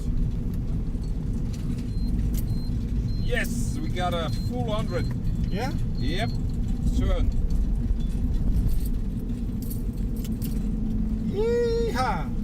Søren took 100. Yeah. And Simone 8. And Simone the 8th spot. Pretty good job, boys. Really good job. Last lap now. Come on.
Stå litt bak, som det heter. Nå har gutta fått champagnen også. Skal vi samle oss til publikum? Det er en liten applaus til alle.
37-åringen fra Sveits gjør det fantastisk, tar nye 100 poeng til Mitchelton-SCOTT og kommer da nummer 2, 85 poeng til Oppland-Nivå.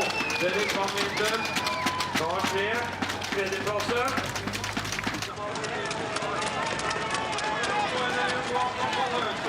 Kommer først opp. Albasini slipper litt grann. Her han blir litt bort her. Her kommer feltet. Nå er det ikke langt opp til setet. Det var Albrecht som tok tredjeplassen. Spilte den fjerde og femte med Asgren og helt jevnt nok.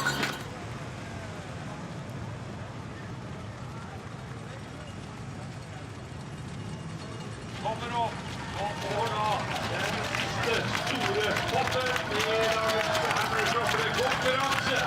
Stefan Kuhn, gratulerer til han og Kristianen i Stavanger, som kommer til å klatre på listene nå. Annenplassen ser ut som Lucas Hamilton som klarer å holde unna med.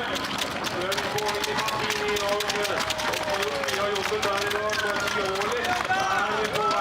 Til tredjeplasse. Kommer inn her nå. Og så er det Dai som tar noen viktige poeng her med Gårdas er med oppe på dette laget. Men applaus for vinnerlaget i dag. Mitchelton-SCOTT.